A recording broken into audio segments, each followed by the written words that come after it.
Hello everyone and welcome. My name is Raj Hashmi. Today we'll be going over 3 talks with respect to mammographic quality, a little bit about myself. I completed my fellowship in breast imaging at Indiana University and was on the faculty before leaving for private practice in Amarillo, Texas. I'm currently the lead interpreting physician for 9 separate facilities across Texas, Oklahoma, and New Mexico. We're going to start by covering the history of MQSA and how we got to where we are in the current state of regulations and why it's important. We're going to be talking about the anatomy of positioning and hopefully learning some principles that may help us. I'm going to cover how to critically evaluate a mammogram and how a few millimeters can really make the difference between a passing and failing study. And lastly, we'll be going over 30 cases. These cases are sort of cases from different practices and have been looked at by ACR reviewer with comments. And you get a better sense of what they're looking for and what they expect when they look at your images. Let's get started by talking about how MQSA came about. And really it was through public outcry that called for the increased regulations on mammography with respect to its quality. In this section, we're going to cover a brief history of MQSA. We're going to be going over why it's important and give you a general view of the things that it covers. Lastly, we'll touch upon current additions to MQSA with respect to EQUIP and the 3 questions that it poses. MQSA stands for the Mammography Quality and Standards Act. It was signed into law in 1992 and subsequently reauthorized in 1998. It was unprecedented in its scope of power it gave the FDA in terms of regulation of a medical device and a medical process. Mammography began to be widely used as a screening tool in the mid-1960s. There was wide variation in usage of the technique. It was a bit of the Wild West. You'd have people doing one views, others doing multiple views. There were different degrees of tissue contrast, amount of radiation exposure, and varying sensitivities in terms of detecting breast cancer. Pioneers in the field, particularly in the 1960s, began to realize that some techniques work better than others. It was through Dr. Robert Eakin's work, and this is images from his work in 1965, where he began to advocate a standardized approach. He stated that technique was 90% of the procedure and interpretation was the other 10%. Mammography at the time was using standard equipment found in the X-ray department, in which they would change and remove out filters, really focus on the skin to target distance, the KVP, MAS, filters, film quality, and really wanted to limit the amount of dose of radiation for the patient. So Dr. Egan initially advocated 3 images, the CC and the medial lateral view and a additional axillary view. The usefulness of screening mammograms really became clear with the release of the results from the Health Insurance Plan of Greater New York in the 1960s. In that study, they randomized women to those who were invited to obtaining screening mammograms to those who were not. That showed a significant 30% reduction in mortality. And what was really important in this study was that the mammograms were all of high quality as to ones that we would recognize in terms of their degrees of exposure, contrast, and compression. The FDA initially had its eye on mammography in 1974 when reports were published regarding excessive doses of radiation. That prompted the FDA to begin its Breast Exposure Nationwide Trends program, which monitored the amount of radiation facilities were giving with their mammograms. And in 1990, it was reported in the press that there was a system-wide epidemic of substandard diagnosis and treatment of women with respect to breast cancer when it came to mammography.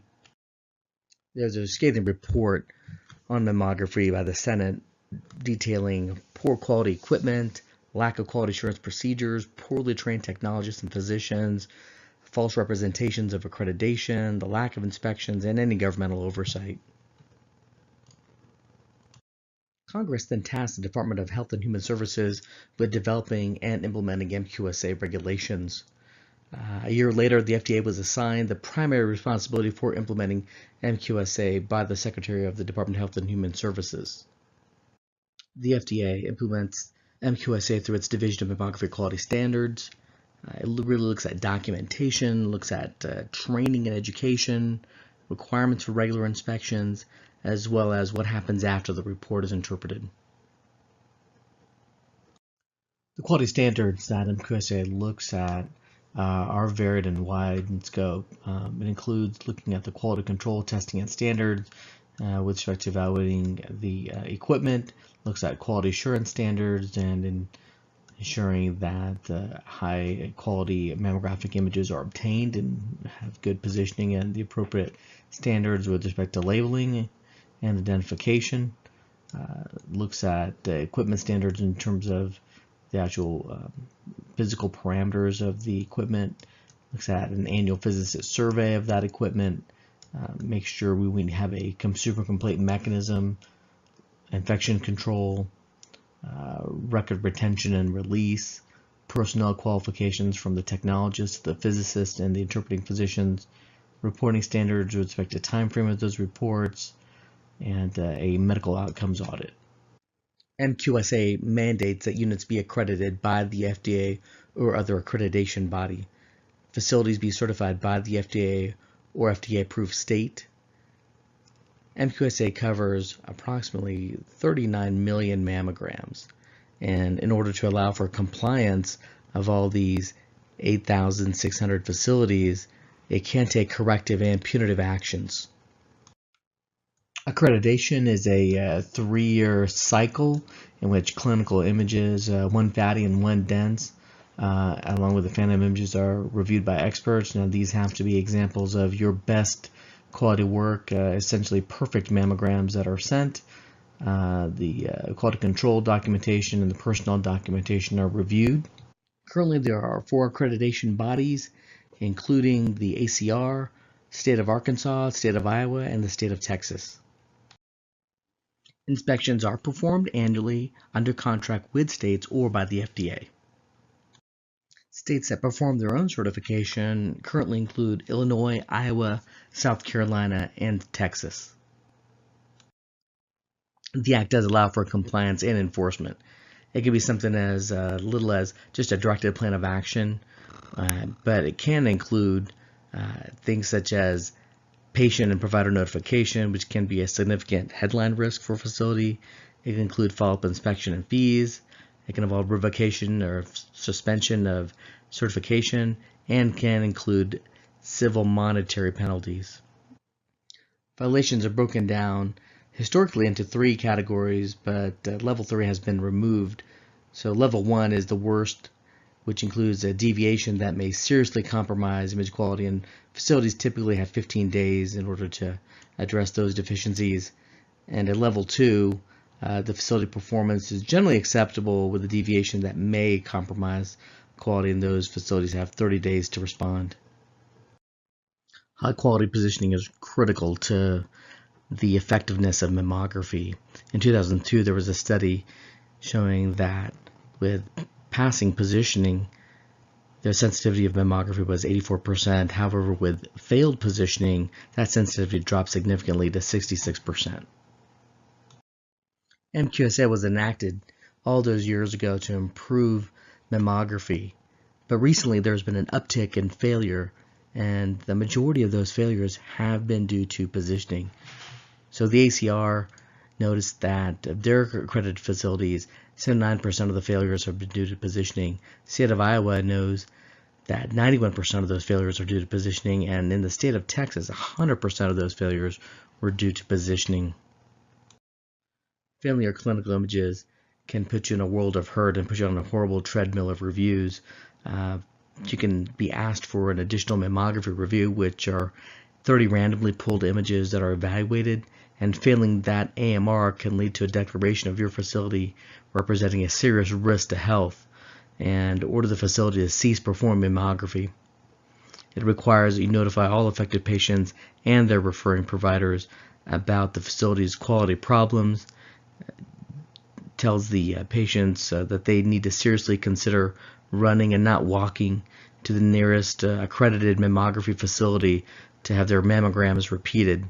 So in order to focus on quality, the FDA introduced the EQUIP initiative, which stands for Enhancing Quality Using the Inspection Process.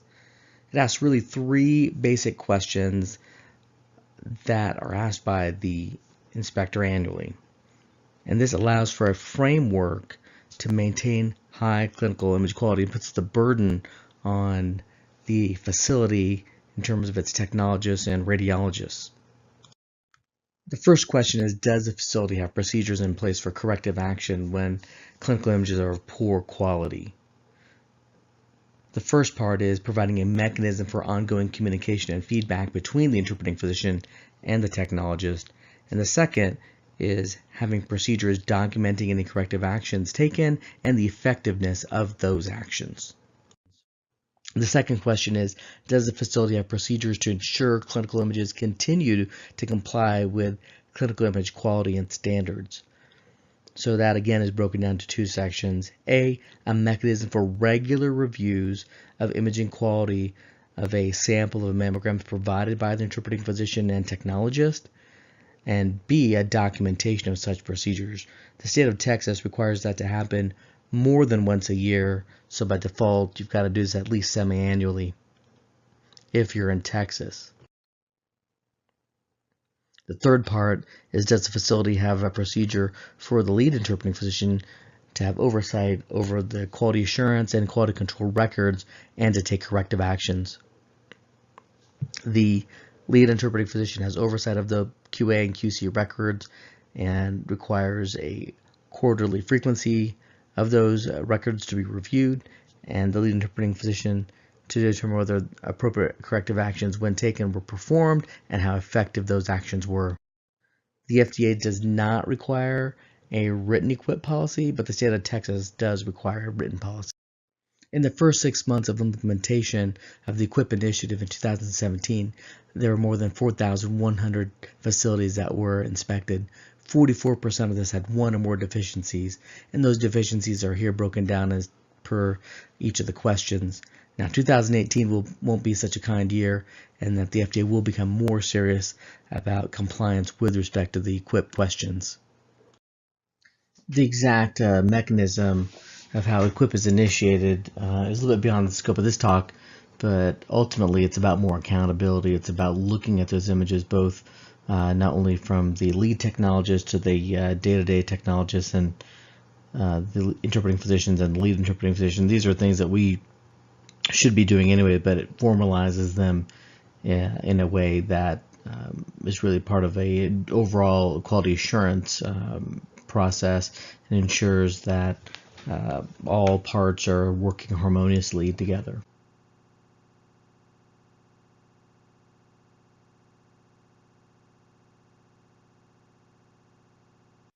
I have no disclosures, no conflicts of interest. EQUIP, with respect to the interpreting physician responsibilities, EQUIP with respect to the lead interpreting physician responsibilities, looking at, touch briefly upon physician and technologist training, physician and technologist communication, which is really the bulk of my talk, and how I do it. I'm not saying that we are doing it the best way. I think as we go later on, you'll see that there's a lot of room for interpretation, a lot of room for customization for your facilities. And intermixed, I'll have some case studies of things that can happen. I want to start off by saying that MQSA states that the interpreting physician is the final arbitrator of quality of mammography images, and adds that communications with the technologist on positioning is a crucial step in identification of problems and initiation of corrective action. So this is a shared responsibility. This is the handoff of the images from the technologist to the radiologist and looking for breast cancer. So, and the mammography saved lives. We all forget that sometimes, that we're day to day, what we're doing really matters. We know mammography isn't perfect. Classically, 10 to 15% of breast cancers are not detected. And that positioning is one of the most critical factors impacting quality and sensitivity. And limitations in quality can result in missed cancers. So positioning really impacts the ability to detect breast cancers. In this study, well-positioned mammograms had a sensitivity of 84%, meaning that if there was a breast cancer present, that the radiologist would be able to detect it 84% of the time. And in poorly positioned mammograms, that the sensitivity drops to 66%, meaning that if there is a breast cancer present, your ability to detect it would drop down to 66% of the time. So as mentioned earlier, we talked about the 8 imaging attributes. So this is how you judge a high quality or a well positioned mammogram. And you want to look at positioning obviously is the most important factor. And we talk about compression, sharpness, artifacts, noise, contrast, exposure, and labeling.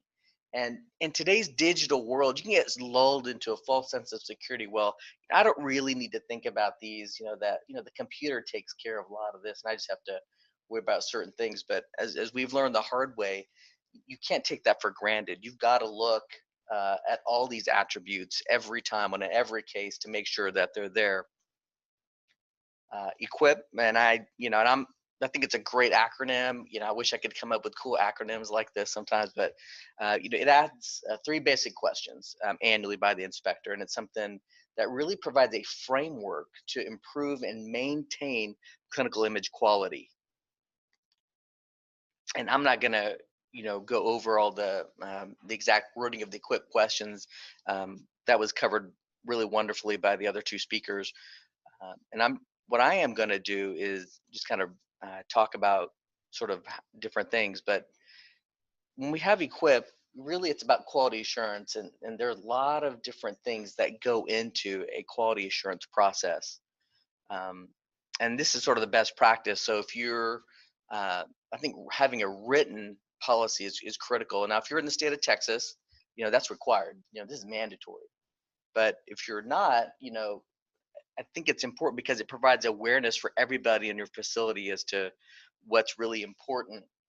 And it can be complicated, and changes in policy can be tracked. So if you're improving your policy or changing it from year to year, like we are, then having that policy written really helps you sort of improve yourself. If it wasn't written, you could certainly make mistakes.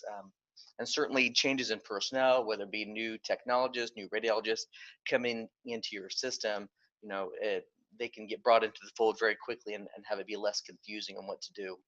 And it provides clarity interpretations. When I'm not talking interpretations of the mammogram, but interpretation of those equipped questions. How do you meet those questions? And when your policy is in writing, it's very clear this is how you as a facility want to answer those questions. And it's very important. If you don't get it right, there are penalties involved. When looking at the first question, the way I look at it is that question is really looking at ongoing communication of quality from the interpreting radiologist to the technologist. It states that the interpreting physician is responsible for determining if the study is of poor quality, but it's flexible on how and with whom the physician communicates. It requires a formalized communication process of poor quality mammograms from the interpreting radiologist to the performing technologist.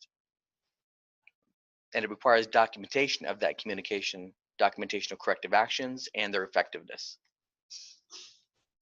So what's the responsibility of the interpreting physician?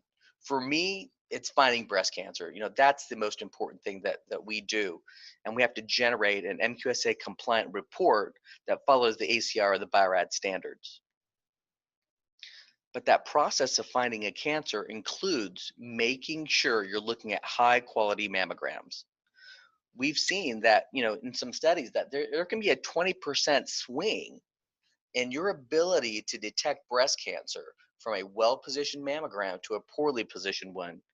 And that judgment of quality really is based upon those 8 imaging attributes. So equip really requires the physician to provide feedback and documentation, and requires corrective actions and evaluation of those effects of those actions. Now there's different paths. Now in this talk, I'm going to let you know kind of what we do, but those questions are really up to you and each facility is to tailor them to what makes sense for your situation. And there are many different paths you can take, but the key thing is you want to get to the end point. You want to find something that makes sense for you, that is, uh, compliant with what is asked for of equip and in compliant with MQSA. So there's different ways to communicate, and we've all, when I'm talking to my technologists, we're communicating in many different ways, whether it's through our phones, through phone calls, and oftentimes we'll have a video chat, we'll do email, faxes are going back and forth, we're texting each other back and forth, and we're getting together in person and talking. And some of these may or may not be appropriate for your situation, but what is important, I think the most common ways to be compliant with equip are to do things like paper forms. If you're paperless, there are other products there.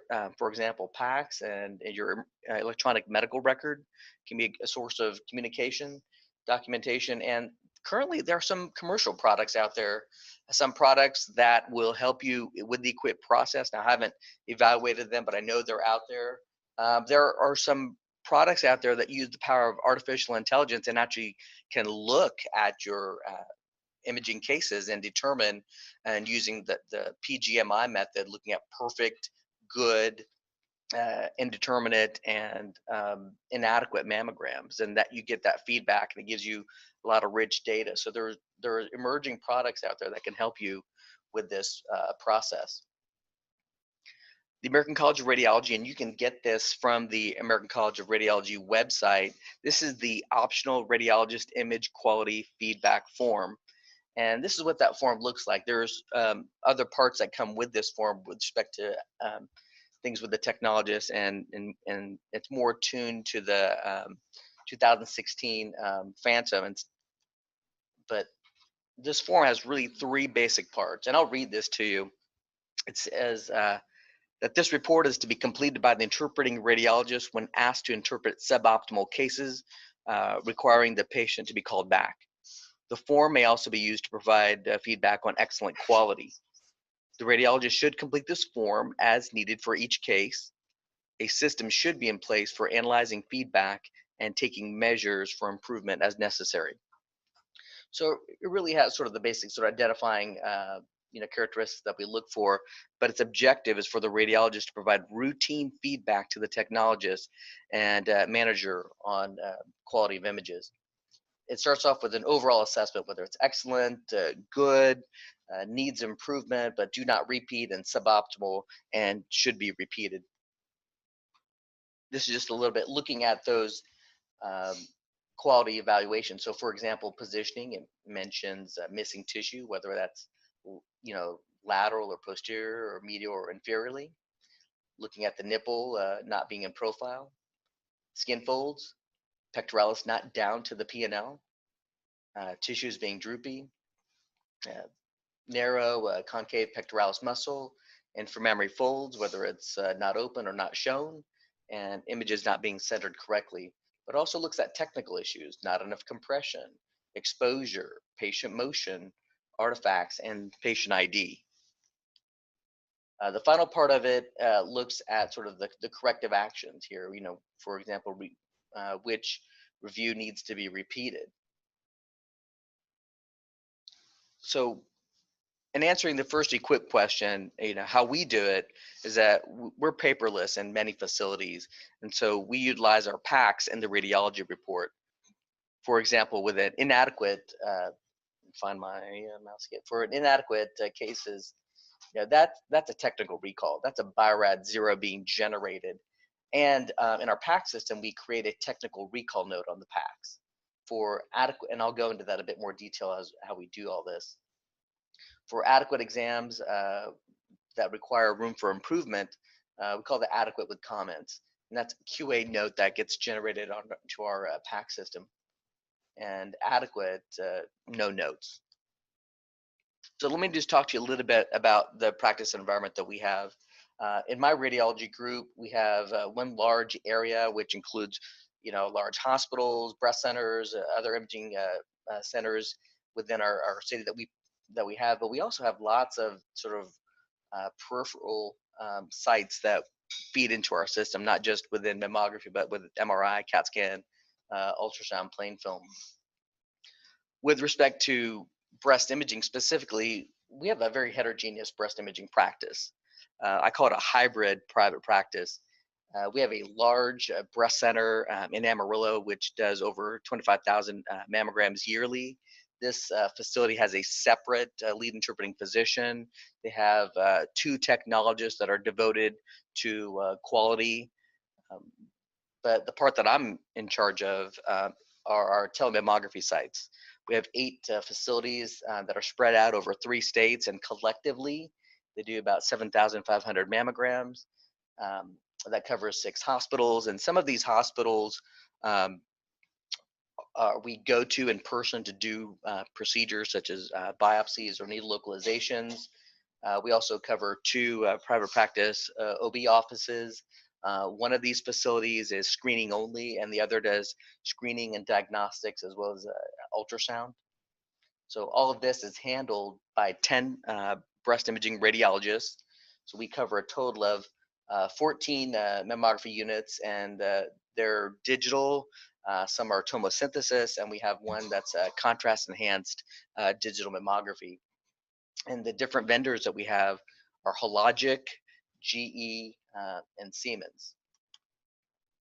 So when it comes to training the radiologists, I think all interpreting physicians should undergo training and positioning if they're unsure of what that training quality is and what quality is. All of our physicians have undergone formal training. Um, Everyone should review the 1999 ACR QC manual, and I'm glad to hear that the ACR has put it online. We have our, these manuals are kind of old and they're all kind of beat up, but I have everybody kind of look at them periodically. Um, and It's important for everybody to understand EQUIP and its requirements so they know why they're doing what they're doing. And I find this very helpful for physicians, is that looking at examples of passing and failing mammograms with comments from the ACR reviewers. And the reason that's important for me is that it helps recalibrate positioning quality expectations. That certain things that physicians may think, oh, that's not a big deal, really is a big deal, and vice versa, where things that maybe aren't necessarily would rise to the level of failing and repeating a mammogram. You don't want to have somebody called back for something that necessarily doesn't need to be called back, but just could be improved upon in the next patient. When you're looking at training for the technologists, I think it's critical that all technologists periodically review the 1999 ACR manual on positioning. Um, all mammography technology should undergo review of positioning quality by the lead technologist if needed.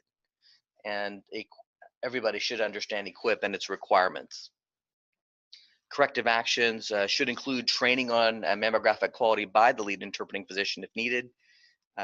You need to, I think, look at examples of passing and failing cases, again, for that recalibration of when an image goes to an ACR reviewer, what are they looking for? What passes? What doesn't pass? What will pass with comments? So when we were in 2016, when EQUIP first came onto our radar, we decided that we needed, what was going to fit the bill. How are we going to come up with a communication system?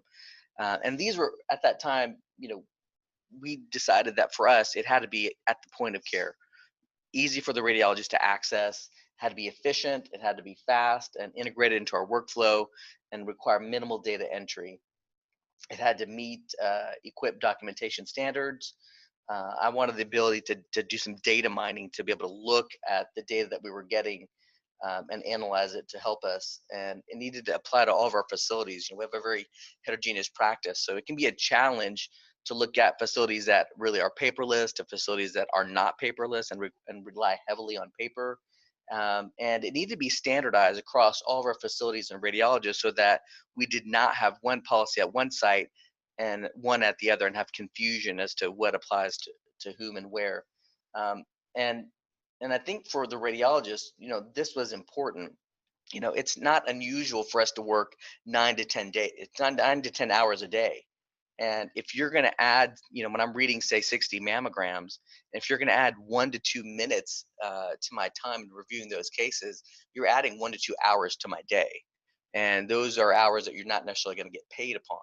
And in this era where I think even the technologists have quotas in terms of how quickly, how many patients, what the throughput is. Radiologists have those. Certainly in private practice, have the quota on how many they're reading, how quickly they're reading in, what they're generating per hour. And if you add extra burdens that are going to take a lot of time, that's going to be a problem, because I don't think the Medicare or the RVU committee is going to be adding extra RVUs or adding extra dollars to what you get paid for on a mammogram, because you have to meet these requirements now. So in our process, our communication practice is that we have a notes button in our packs, and this is very important. We have a notes section when technologists leave notes for the radiologist. This is sort of a communication going the other direction. Now the radiologist can leave things for the technologist. We have a Mammo tab and a drop-down list. So let me show you what that looks like. This is just a screen capture from our PAC system. The PAC system that we have is a DR PACs. They were bought by Merge, who was later bought by IBM.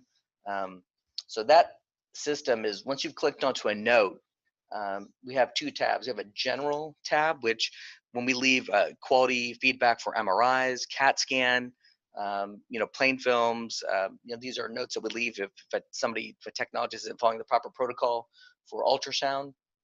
But we've carved out a separate Mammo tab to meet the equip requirements. And within that tab, we have several items to choose from. And I kind of want to point out your attention here at the bottom. We have our technologists measure on every case the P&L on both the CC and MLO views, and have that here so the radiologist has that readily available. This really are those comments that we have, so I'll break them down for you. We have quality assurance, P&L, pectoralis, inframemory fold, motion, and general. This is sort of a capture all that captures all the other 8 imaging attributes that are important. So QA is really a mammogram that is acceptable, but there is room for improvement. The other that we've generated is the technical recall panel with similar matching criteria. And the reason we do that is I want to be able to track the number of technical recalls. I want to know if they're increasing, which technologist, which radiologist, which facility. So this allows us to kind of go in and have sort of a dashboard to catch problems before they get, to catch them as early as possible. So the radiologist then will select one of those drop-down notes, and it was really intentionally limited. I didn't want to have a long list for the radiologist to sort of go through and accidentally click on wrong things periodically. So it's really designed for speed and accuracy. The interpreting physician enters the technologist abbreviations. We're working on getting information from the DICOM header and getting the technologist abbreviation. So maybe at some point in time we don't have to do this. We enter the laterality, and we enter any comment that we have. So for example, if there's a problem or a technical recall because of the posterior nipple line on the left CC view, the radiologist would just have 3 clicks on the notes tab, and then on the keyboard they would type in the technologist initials, JR for example, space bar, and then let's say right and just a letter R. So between 3 clicks of a mouse and 4 keystrokes on a keyboard, they've made that comment very quickly. And whenever those comments are generated, this automatically places a time and date stamp as to when that was created, satisfying the documentation requirements. So our PACS, on the flip side, when we look at what the technologists do, our PACS has the ability to filter exams by notes. So these notes all first come across in a raised status. So that's a notification for the technologist that pops up very quickly that's saying there are notes that they have to look at. So the lead mammography technologist reviews those notes daily or every other day as appropriate. They acknowledge those notes by typing in the notes tab to include the corrective action. It automatically places a timestamp at that time, and it changes the note status from raised to done. And this record is printed as a separate spreadsheet monthly and placed into a separate QA binder. and that's reviewed by the lead interpreting physician monthly or quarterly. So just as part of best practices, I think it's really important that we separate out the QC work that technologist does versus the quality assurance work that's done. So it's important to keep a record of all communication, corrective actions, and their effectiveness. So in that quality assurance binder, I would like, I have the technologist keep our equip policy, a record of communications, both not only from the lead interpreting physician, but also from the other interpreting physicians. So should there be an issue with quality, we create the notes, but oftentimes we'll call or even text the technologist, and they need to keep all that communication in that tab. We need to have quality assurance and the technical recall notes in that binder. And I have our technologist, and this is something new based on what we've encountered in one of our practices, that we've sort of always required our technologists to go back and periodically look at their work and have the lead technologist look at the other techs, but we really didn't get any good information or actionable information from that. So I'm requiring that in our facilities be done in writing, so we can look at that a little bit more detail to make sure it's being done properly. So the lead interpreting physician clinical image quality review, the results of that review are placed into that QA binder. All of the lead interpreting physician reviews of QA and QC and the attestations are included in that binder, and including all corrective actions and their effectiveness reviews. Because yes. Your PAC system, what PAC system do you use? So was that a vendor change, or was that an in-house change that y'all were able to make? Okay, those are, so the question was, what packs do we use, and the notes tab and what we do, is that something that the vendor provided us, or was that something that we had created on our own? And for us, our PAC system started out as DR. And this was a PAC system created by Murray Riker, who's a radiologist. And it was really designed to be radiologist focused and radiologist friendly.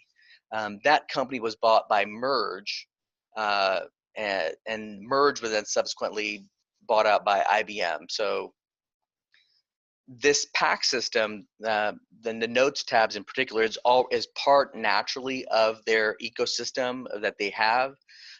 You have the ability to create new tabs, and what we did is we had initially we had just a general notes tab, and it had probably like 50 or 60 different things that the radiologist had to scroll down to get to certain things. And once Equip came out and we realized that we had to follow those documentations, I've carved it out separately and created sort of a short subset. The big complaint that I was getting from the radiologist was that it was hard to find those notes in the larger subset. So for example, if there was a problem with the history from the ER, that you got a foot x-ray 3 view and the history was chest pain, that's an inappropriate history. And so we document those in our PAC system, so that way the radiologist that's in charge of that facility can then go back and meet with the technologist and the administration and talk about inappropriate histories and something to try to solve. So, and we have other things that we use our notes tabs for. So when that was integrated into the larger notes section, it just became a problem for the interpreting radiologist to find. So we carved it out separately, and it's an ongoing thing. We test it, and as the need arises, like for example, I want to add a excellent quality tab on there, so that way to give that positive feedback to the technologist saying, hey, great job, that was a well-positioned mammogram. I hope that answers your questions. So let's do our first sort of case study. Here's a mammogram. I'm just showing the right view. I'm not showing all 4 views, just so that everybody can look at this a little bit better in detail. So we've got the right MLO view and the right CC view. And you can think about this, looking at this, what would you do? Would you pass this exam? Would you fail this exam? Looking at your daily workflow. All right, everybody's looked at it. Okay, so you've thought about it in your mind. Okay, what are you going to do? Well, here's what the interpreting radiologist did. They determined that the images are inadequate, The CC on the posterior nipple line is not within 1 centimeter of the MLO view on the PNL. And this generated an inadequate image or failure process, and that for us includes generating a technical recall note with the right CC PNL being greater than 1 centimeter of the MLO. So as demonstrated earlier, when you look at the MLO view, it's not a bad image. The breast is not droopy, the IMF is open, the pectoralis muscle is wide at the top and extends down to the posterior nipple line as you draw it this way, which is a line drawn perpendicular to the pectoralis muscle. But what failed is really the CC view. That posterior nipple line, which is a line that goes from the nipple and straight back, it's always perpendicular, that was not within 1 centimeter. In this case, it was 2 centimeters short, and that's always going to be a failure in our practice. Additionally, the radiologist will generate a BI-RADS 0, a technical recall note or a report, and that goes back to our facility. The reason we do it this way is that, one, we set up our process to help minimize gaps in the system. So for example, in some facilities, this patient may come back the same day or the next day, but in some rural practices where a patient, lives 2 hours away, that patient may not come back at all, or they may come back, later, whether it's, 2 or 3 weeks later, but it may be difficult for them to, get off work to come back and get those additional views. And once that patient comes back, the radiologist is going to look at this and issue an addendum onto this report. And the reason we do an addendum and not erase this original report is for billing purposes. If we were to generate another report, the patient would get another bill in our system. So we make an addendum and change that BI-RADS 0 to, let's say it was a normal exam now, a BI-RADS 1 or BI-RADS 2. When you filter sometimes in your system for, well, show me all the technical recalls, sometimes it can be difficult. But if we track them separately in a note, then that lets us track this a bit better. We can see, why are we doing all these technical recalls? Is it for PNL? Is it for motion?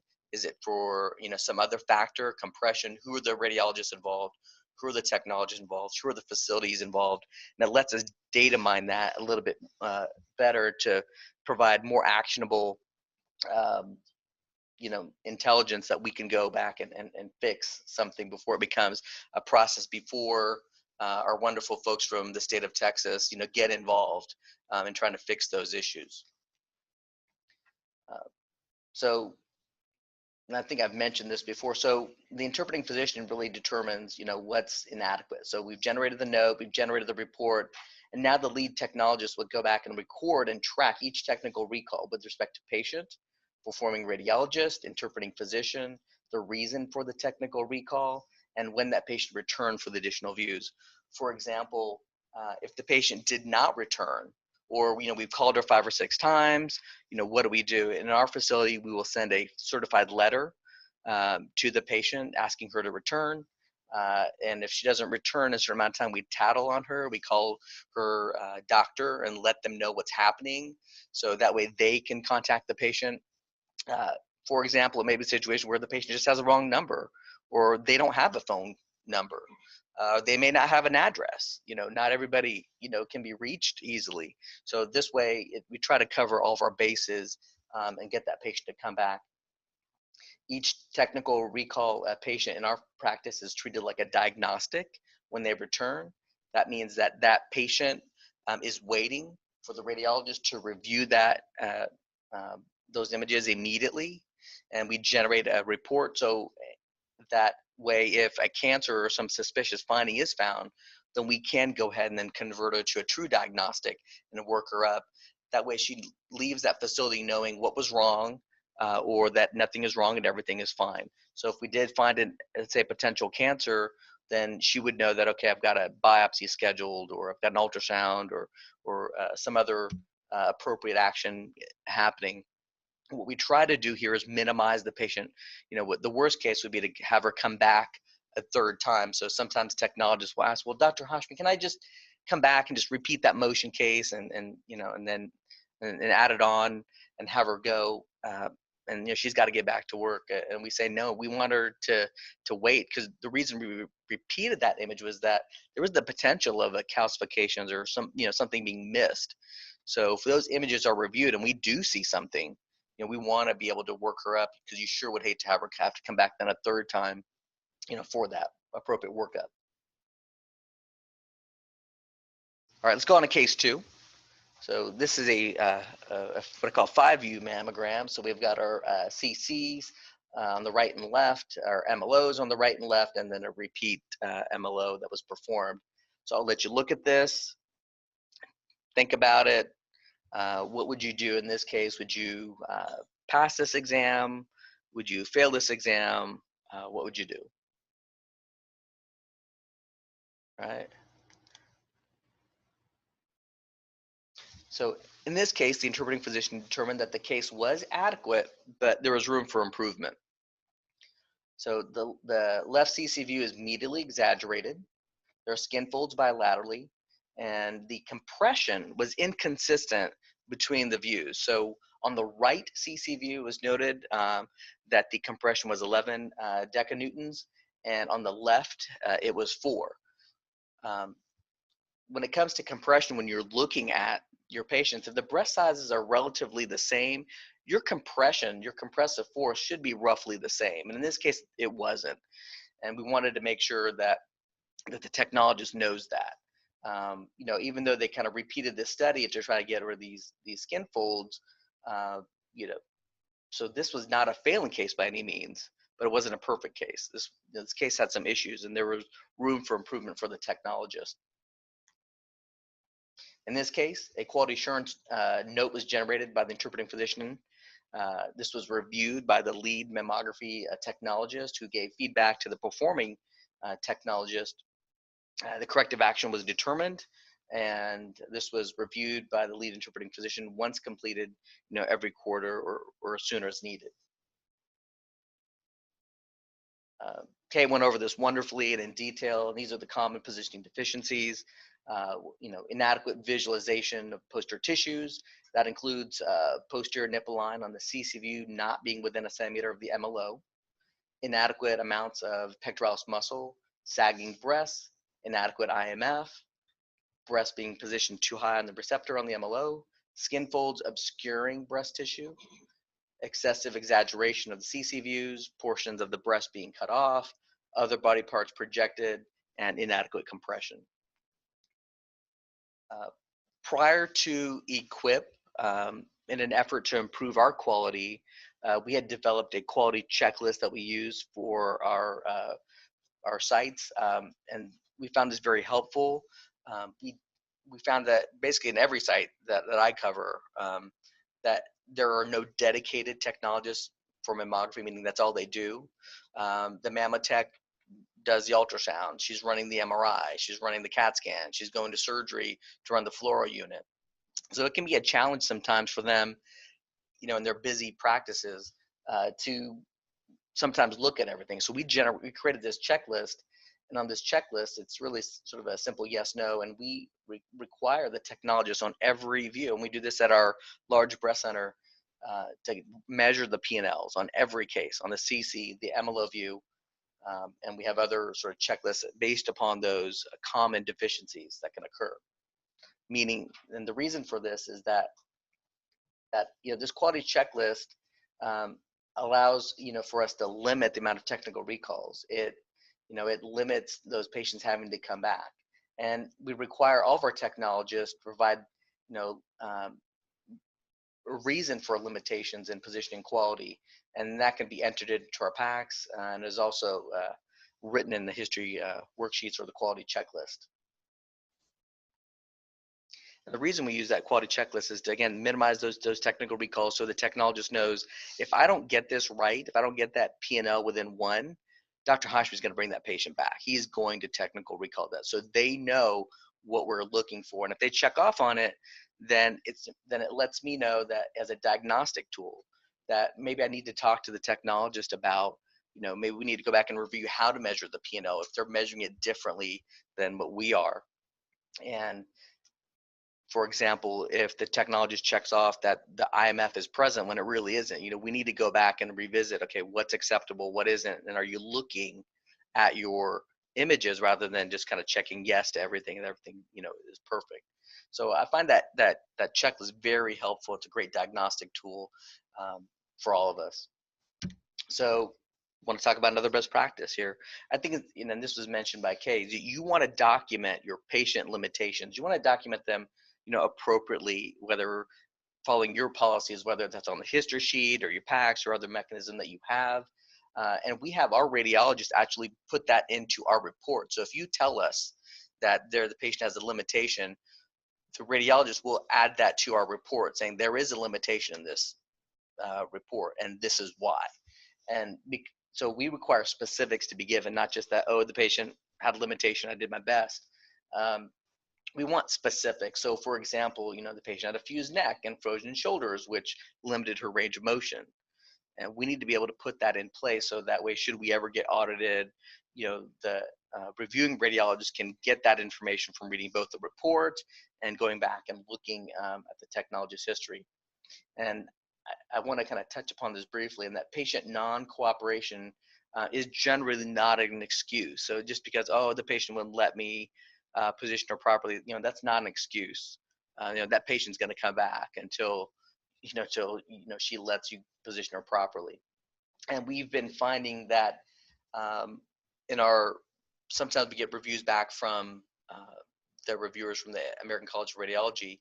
And recently I had one that stated that, even though the technologist states that there are issues with patient's condition, I'm looking at these images and I'm still failing this case. So stating that there's a patient limitation isn't a get out of jail free card. Like, they're still going to look at those images. Like, for example, if you don't have the nipple in profile, well, it doesn't matter that she's in a wheelchair or maybe has a frozen shoulder. You should get that nipple in profile regardless. So you may not be able to get all the posterior tissues, but there are other things that you have to do. So just be cognizant of that can happen. So it's just not I got a limitation and now I don't have to worry about quality. Let's go to quick question number 2, the regular clinical image quality review. Now, in my opinion, this is intended to evaluate the quality of mammography by the personnel who perform and interpret the mammogram. So now it was sort of reviewing the reviewers, if you will, in this case. It's a review of the sample of mammograms by each technologist and from each interpreting physician done at each facility separately. The frequency, the FDA requires that it be done at least yearly, but as you've heard from our folks here from the state of Texas, is that, in my opinion, it really needs to be done twice a year. We have a lot of technologists coming in and out of the system. We have physicians coming in and out sometimes. And so it's important, for us in our facilities, what we do is we do it twice a year.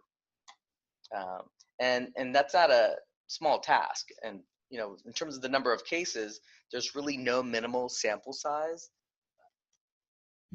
So what we do is that we review, each person separately, and each facility separately. So that means that interpreting physician A or Mammotech A at a facility A does not count towards facility B, even though they may review or perform images at that other facility. They need to be looked at independently at that facility in and of itself.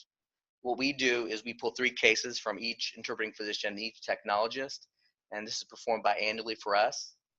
It looks at the previous 6 months, and the feedback is given to the interpreting physicians by the lead physician and to the mammotechs by the lead tech.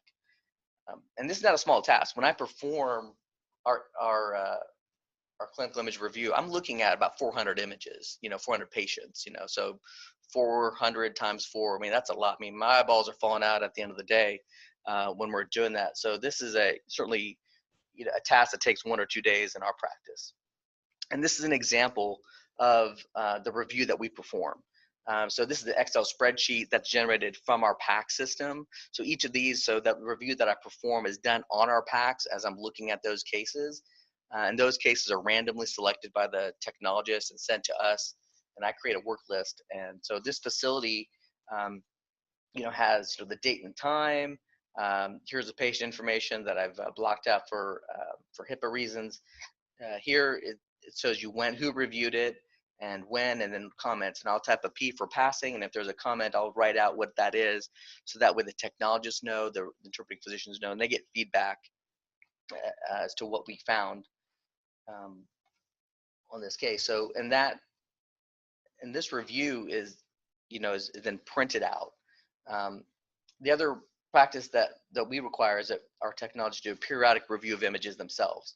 So that means the lead technologist or the technologists as a group get together and review images for positioning.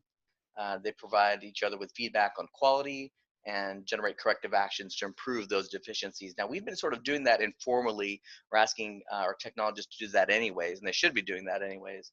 But we've now formalized that process into what I call a technologist quality peer review.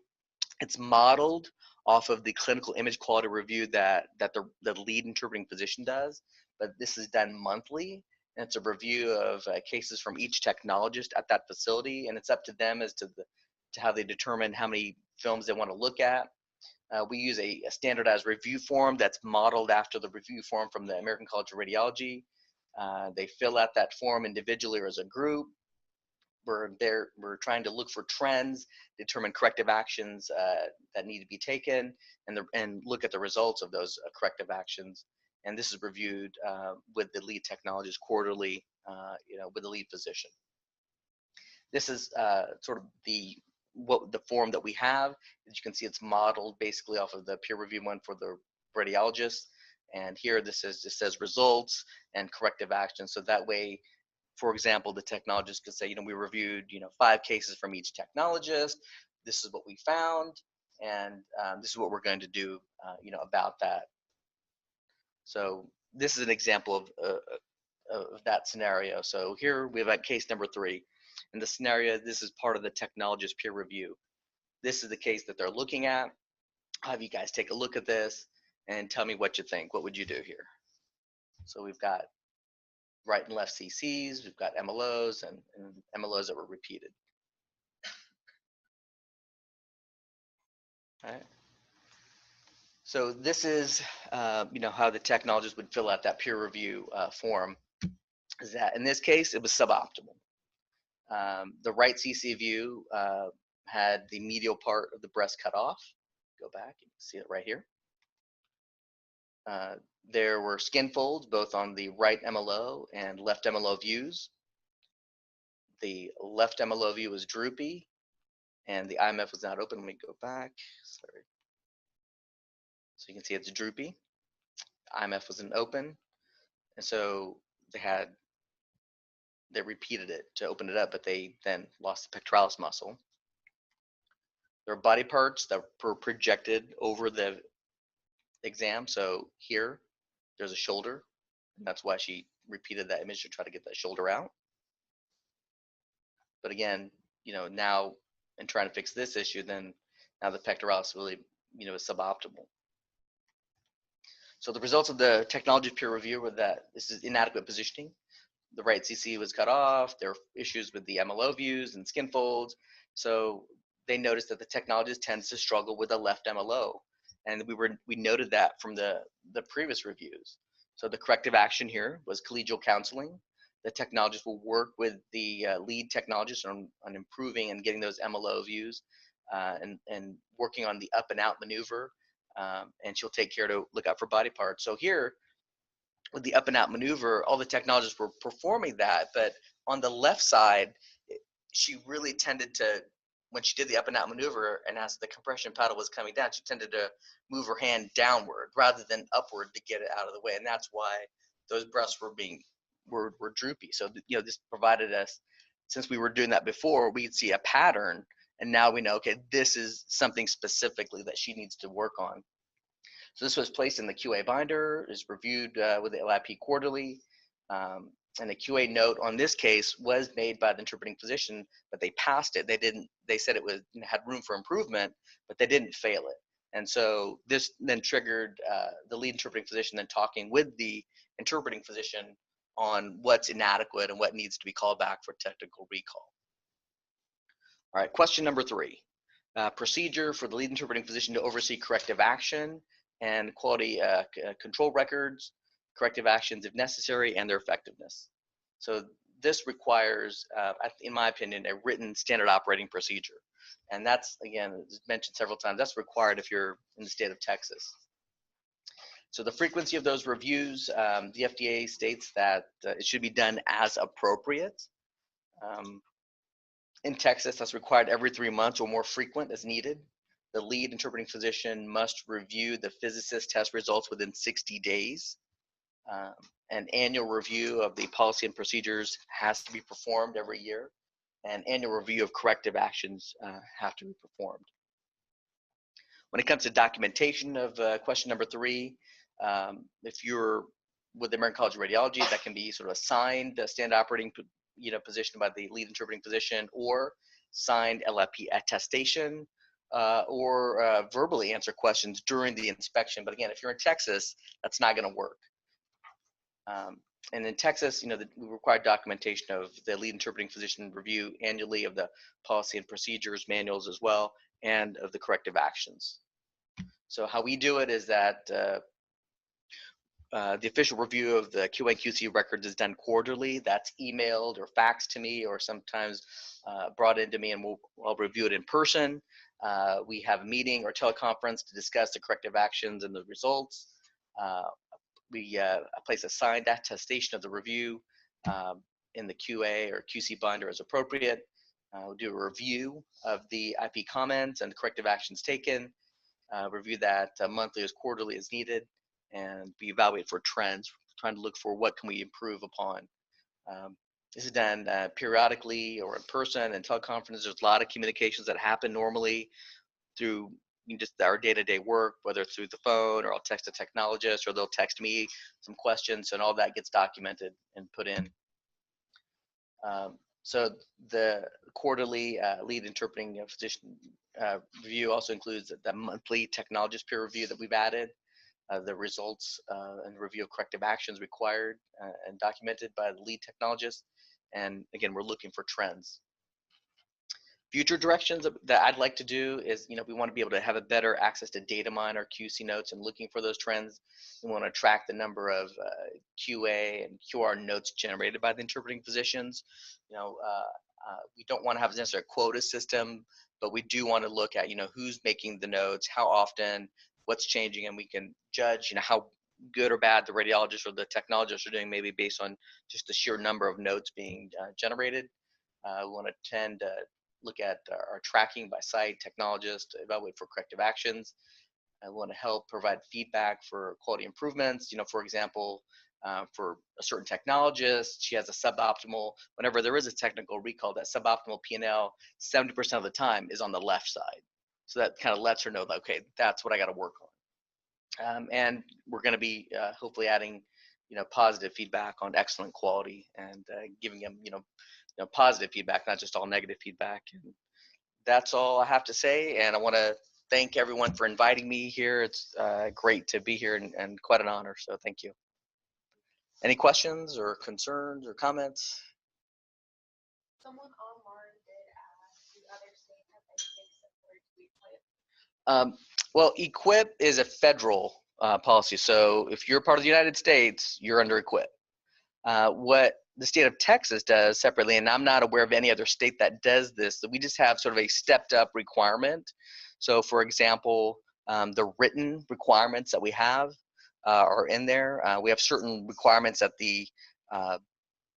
that are in the state of Texas with respect to annual reviews and signing off on the policy and procedures manuals, for example. Those are required by the state of Texas. So it's really what's happening on the federal level, but just a little bit more added on to it. But I'm not aware of any other state. And even though there are other states that do accredit, for example, Iowa, but I'm not aware if they have that or not. And I think if you're in those states, you better make sure.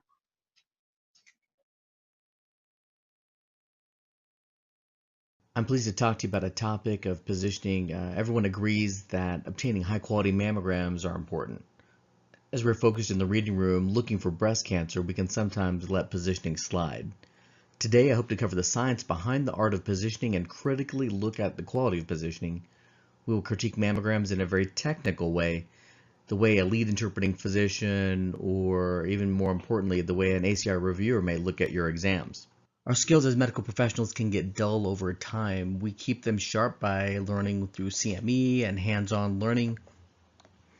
That's why I love this quote from President Lincoln. Give me 6 hours to chop down a tree and I'll spend the first 4 sharpening the axe. It just emphasizes the fact that you need to keep your skills up, keep them sharp if you want to get the job done. Sometimes one size doesn't fit all. One tool in your toolbox isn't going to cut it. When facing different challenges in positioning, you need to know the different approaches to account for a patient body habitus and your own body mechanics. For example, sometimes the key to getting more posterior tissue on the CC view requires more than just shoving the patient in further.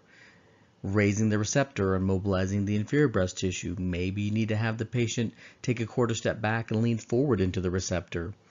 You need more than just a hammer in the toolbox. Learning proper positioning to avoid repetitive stress, injuries is also critical. We love you technologists. We don't want to see you get hurt. So positioning and learning positioning using proper ergonomics is key. Why do we care about breast cancer? It affects a lot of women. 1 in 8 women have a lifetime risk of developing breast cancer. 250,000 women will develop invasive breast cancer and 63,000 carcinoma in situ.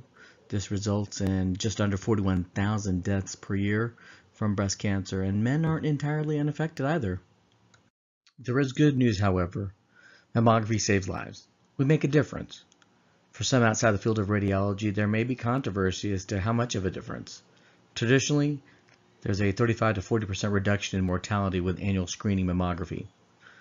I say there is no controversy, and the survival benefit is really attributed largely to mammography. The Swedish 2-county trial shows that mammography was responsible for the lion's share of the benefit. In this study, one group of women had undergone screening mammography while the other did not. They both had access to the same modern era of treatment, and the women receiving the mammograms did better. Another way to think about this is looking at the staging of breast cancer. This is from the SEER data, and here is a simple chart that just shows the stage, the tumor size, and the relative 5-year survival. So we know that the worse stage you have, the worsening survival you have. But note the relationship with respect to tumor size. So the larger the tumor size, you get higher staging and worsening survival. And even when we account for nodal status, that same relationship holds, that when we look at the smaller tumor sizes here, they might have a better 5-year survival rate even with node positivity. Because of this relationship, there are an awful lot of women who have survived getting breast cancer. Mammography is not perfect.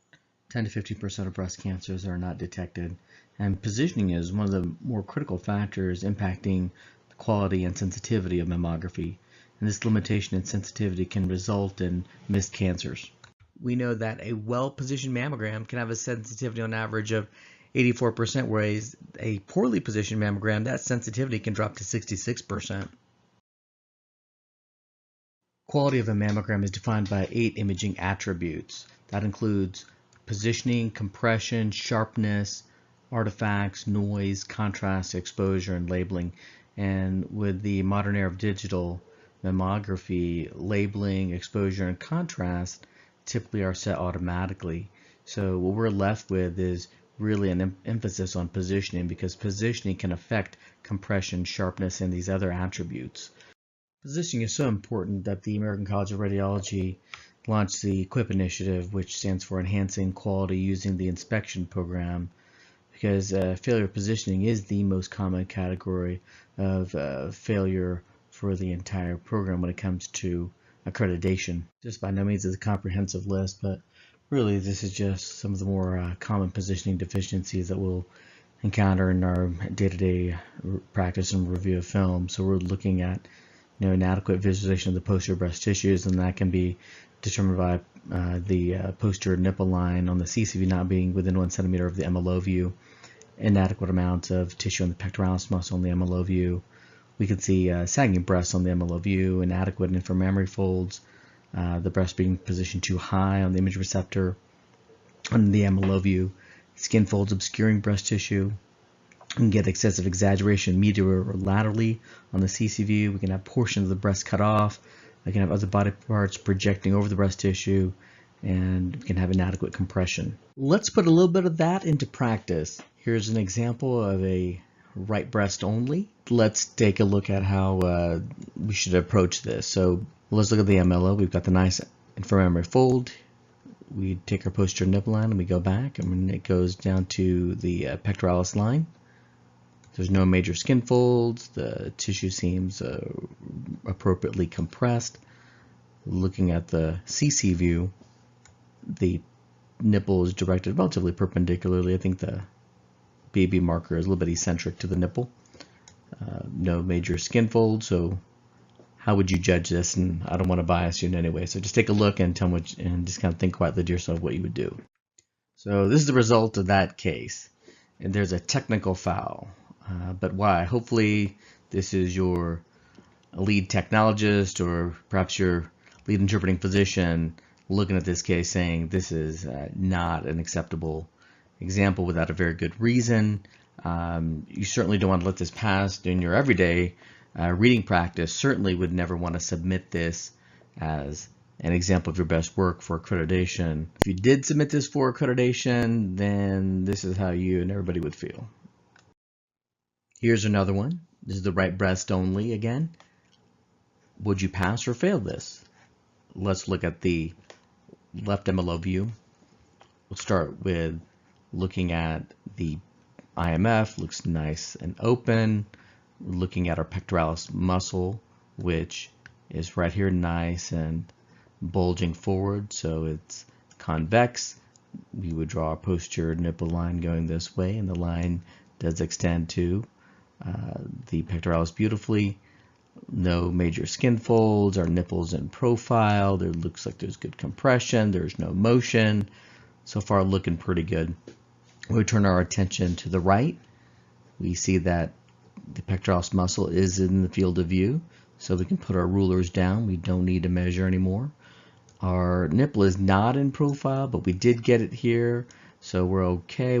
Ideally, you'd like it on both views, but certainly you need it in one. We're seeing our cleavage here. The nipple is relatively perpendicular, and the positioning is centered where no parts of the breast are cut off. What would you do? So I would definitely pass that second case and maybe even submit it for accreditation. But let's compare the two. And what gets, I think, some technologists and some radiologists into trouble is that they'll look at the MLO view, and if it meets certain criteria like the IMF and certainly the pectoralis muscle, they think that that's good enough, and they sort of forget some of the other things. And I think one of the most important ones is the posterior nipple line, and I'll emphasize this again later. But certainly this is not within a centimeter, and look how much tissue is missing in that view. When you've got it here, you know you're seeing everything. You can't go further back. And it's important to have tools, such as a ruler. And I'm not talking about a physical ruler, but certainly an electronic ruler that our technologists in our practice use.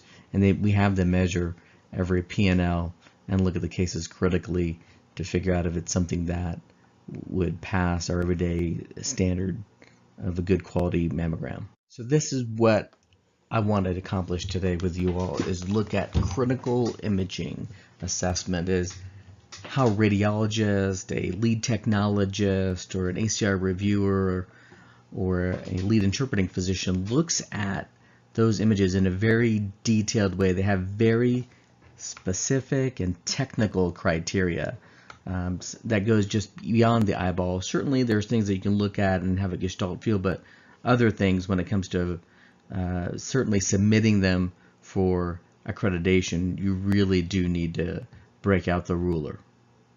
Let's start off by talking about the MLO view, the medial lateral oblique image. Now this visualizes the most amount of breast tissue, and importantly, it visualizes the tissue where cancers tend to be located more than if we did a straight medial lateral view. It's a very tailored exam, and that tailoring specifically is related not only to the height of the patient, but more importantly to the angle of the patient's pectoralis muscle. Now typically that's going to range between 40 and 50 degrees on average, we're talking about 45 degrees. So how's that angulation determined? Well, it's determined by the technologist placing her fingers in the patient's axilla behind the pectoralis muscle.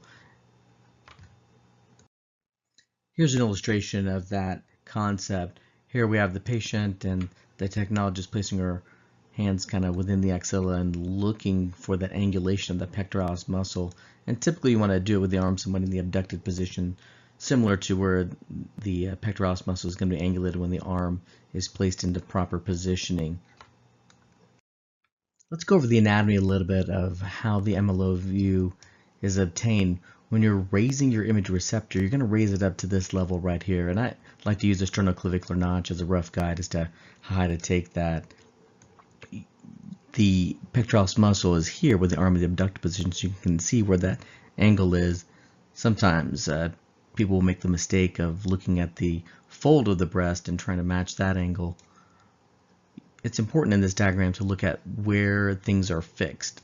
So we can see kind of here medially the pectoralis muscle in the breast is fixed right here along that side and also along the superior aspect. It's also fixed along the chest wall, and we'll go over this in a bit more detail. And so when you're mobilizing the breast tissue, you can go laterally, move it superiorly, and then pull it out as well. So here's an actual patient.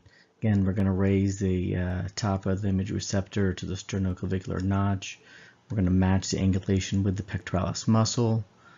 We are then going to make sure we turn the patient to try to maximize the amount of visualized posterior tissue and look at it through that clear window to make sure that we've got an adequate IMF with no skin folds. This slide is important in that it helps you determine the angulation. Sometimes what I like to do is remember that the longer the thorax, or typically the taller the patient, the steeper the angle, the larger the number. And for shorter patients, we're going to have a more shallower or a smaller number with respect to our degree of angulation. So sometimes it can be kind of difficult to see on these diagrams on how we're rotating that gantry. So I've sort of placed these little bars here to kind of give us an idea of that angulation. And some people find that with smaller breasts and that having a steeper angle helps, and with larger breasts having a more shallow angle helps. So here we have a patient who's been chosen to have a steeper angle than normal, and the dotted line represents the actual angle that should have been taken. So here as that compression paddle comes down, you'll note that some of the upper inner and the lower inner tissue may not be within the field of view, and not having matched the pectoralis muscle angle, it's going to limit our visualization of the posterior tissues. So what that can result in is that steeper angle, we're going to not get as much posterior tissue, we're going to miss the inframammary fold, and here where we have a properly positioned view, we've got a much nice, a wider sort of bulging pectoralis muscle, nice IMF. This slide demonstrates a important principle, and really this is used in all throughout breast imaging, and that is you want to move the mobile tissue towards the fixed side. So you want to lift the breast, pull the breast anteriorly, and move the breast medially. Typically you want the patient to place their hand on the handlebar, shoulder as close to the center of the receptor as possible. Again, you've already raised it to the level of the sternoclavicular notch, and you want to have her sort of relax her upper body. So here's another depiction. So we've got the breast being fixed at the upper and medial parts, as well as, again, the posterior wall, chest wall. So the only movements that we have left are really to move the breast up, to move the breast from lateral to medial, and to pull the breast out. This patient, we're going to see her position now where the shoulder is as far possible as you can get it, receptor level raised to the level of the sternoclavicular notch, and through the clear paddle you can see where her posterior chest wall is, and that you've included the IMF, and we've got the nipple in profile. This is an example of a MLO view that is nicely centered on their imaging receptor. We're seeing all parts of the anatomy. For example, the nipple is in a relative profile. The inframammary fold is nice and open. No real major air gaps or skin folds. When we're looking at the inferior aspect or any other part of that breast, we see there's no motion. Here's an MLO view in which we're going to focus a little bit more on the pectoralis muscle here. So You can see that it is nice and wide at the top. The pectoralis muscle has a nice concave or bulging appearance. The pectoralis muscle extends down to at least the posterior nipple line, which is formed by forming a 90-degree angle with the pectoralis muscle. And you should see the pectoralis muscle extending below the P&L approximately 80% of the time. In this case, we also have a sort of an open and visualized IMF, and this is a small breasted patient, and sometimes that can be a challenge. This slide is here just to remind us that if the pectoralis muscle is not parallel to the imaging receptor, you're not going to visualize as much as the posterior tissue that you can. So why is it important to visualize all that posterior tissue, and why are we so critical of it? Well, this is why. When they've done studies looking at the location of breast cancers, typically when you look at average women, that cancer tends to be distributed evenly between the anterior, middle, and posterior 1/3 of the breast. However, in high-risk women, for example, BRCA positive women, that distribution tends to be a little bit asymmetric, and that 2/3 of those cancers are located in the posterior 1/3, and only 1/3 of the cancers are located between the anterior and middle 1/3. So in these higher risk women that would tend to benefit the most from screening, if you're not visualizing as much of that posterior tissue as you can, you're going to have limitations in picking up early and small cancers in that posterior 1/3, and you may tend to visualize them when they're much larger if you're not getting as much of that tissue as possible. So here's the problem, right? Everybody comes in different shapes and sizes, and if you have the same body habitus, even the breast can be very different in terms of what you're going to encounter. So how do we deal with the natural variations in people and yet still obtain high quality mammograms and visualizing that posterior tissue and achieving all those specific criteria that define a good high quality mammogram? We do it based upon anatomic principles. The MLO view is not perfect, and even when properly positioned does have inherent limitations with respect to visualization of the upper inner quadrant and some portions of the lower inner quadrant. That's why it's very important to understand these limitations and obtain those good high quality mammograms in visualizing the posterior tissues and mobilizing the breast tissue. Because I'm going to show you some cases later on that when things aren't properly mobilized and positioned, those inherent limitations can become magnified. This illustrates the location of breast cancer in terms of percentages. This is why the MLO view is oblique. We want to include where a large portion of cancers are located in the upper outer quadrant.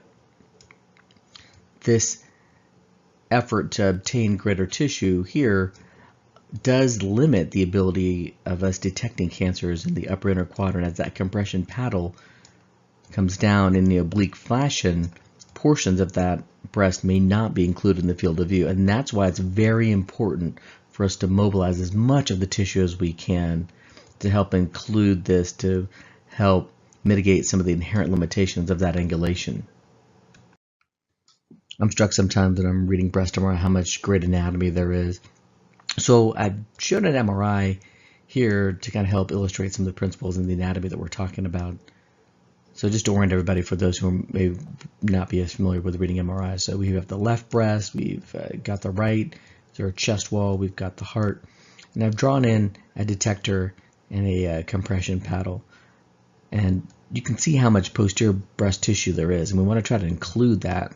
And when we're trying to include the pectoralis muscle into as much as we can, both on the CC view, and ideally you'd want that visualized, and also in the MLO view to visualize as much of that as possible, and you have a nice bulging pectoralis muscle. So that's why it's important on the MLO view to really mobilize the tissue, get that lateral tissue moving medially.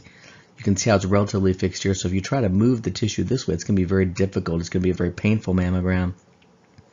But moving that tissue lateral to medial and pulling it forward as this compression paddle moves towards the detector, we're going to include as much of this as possible.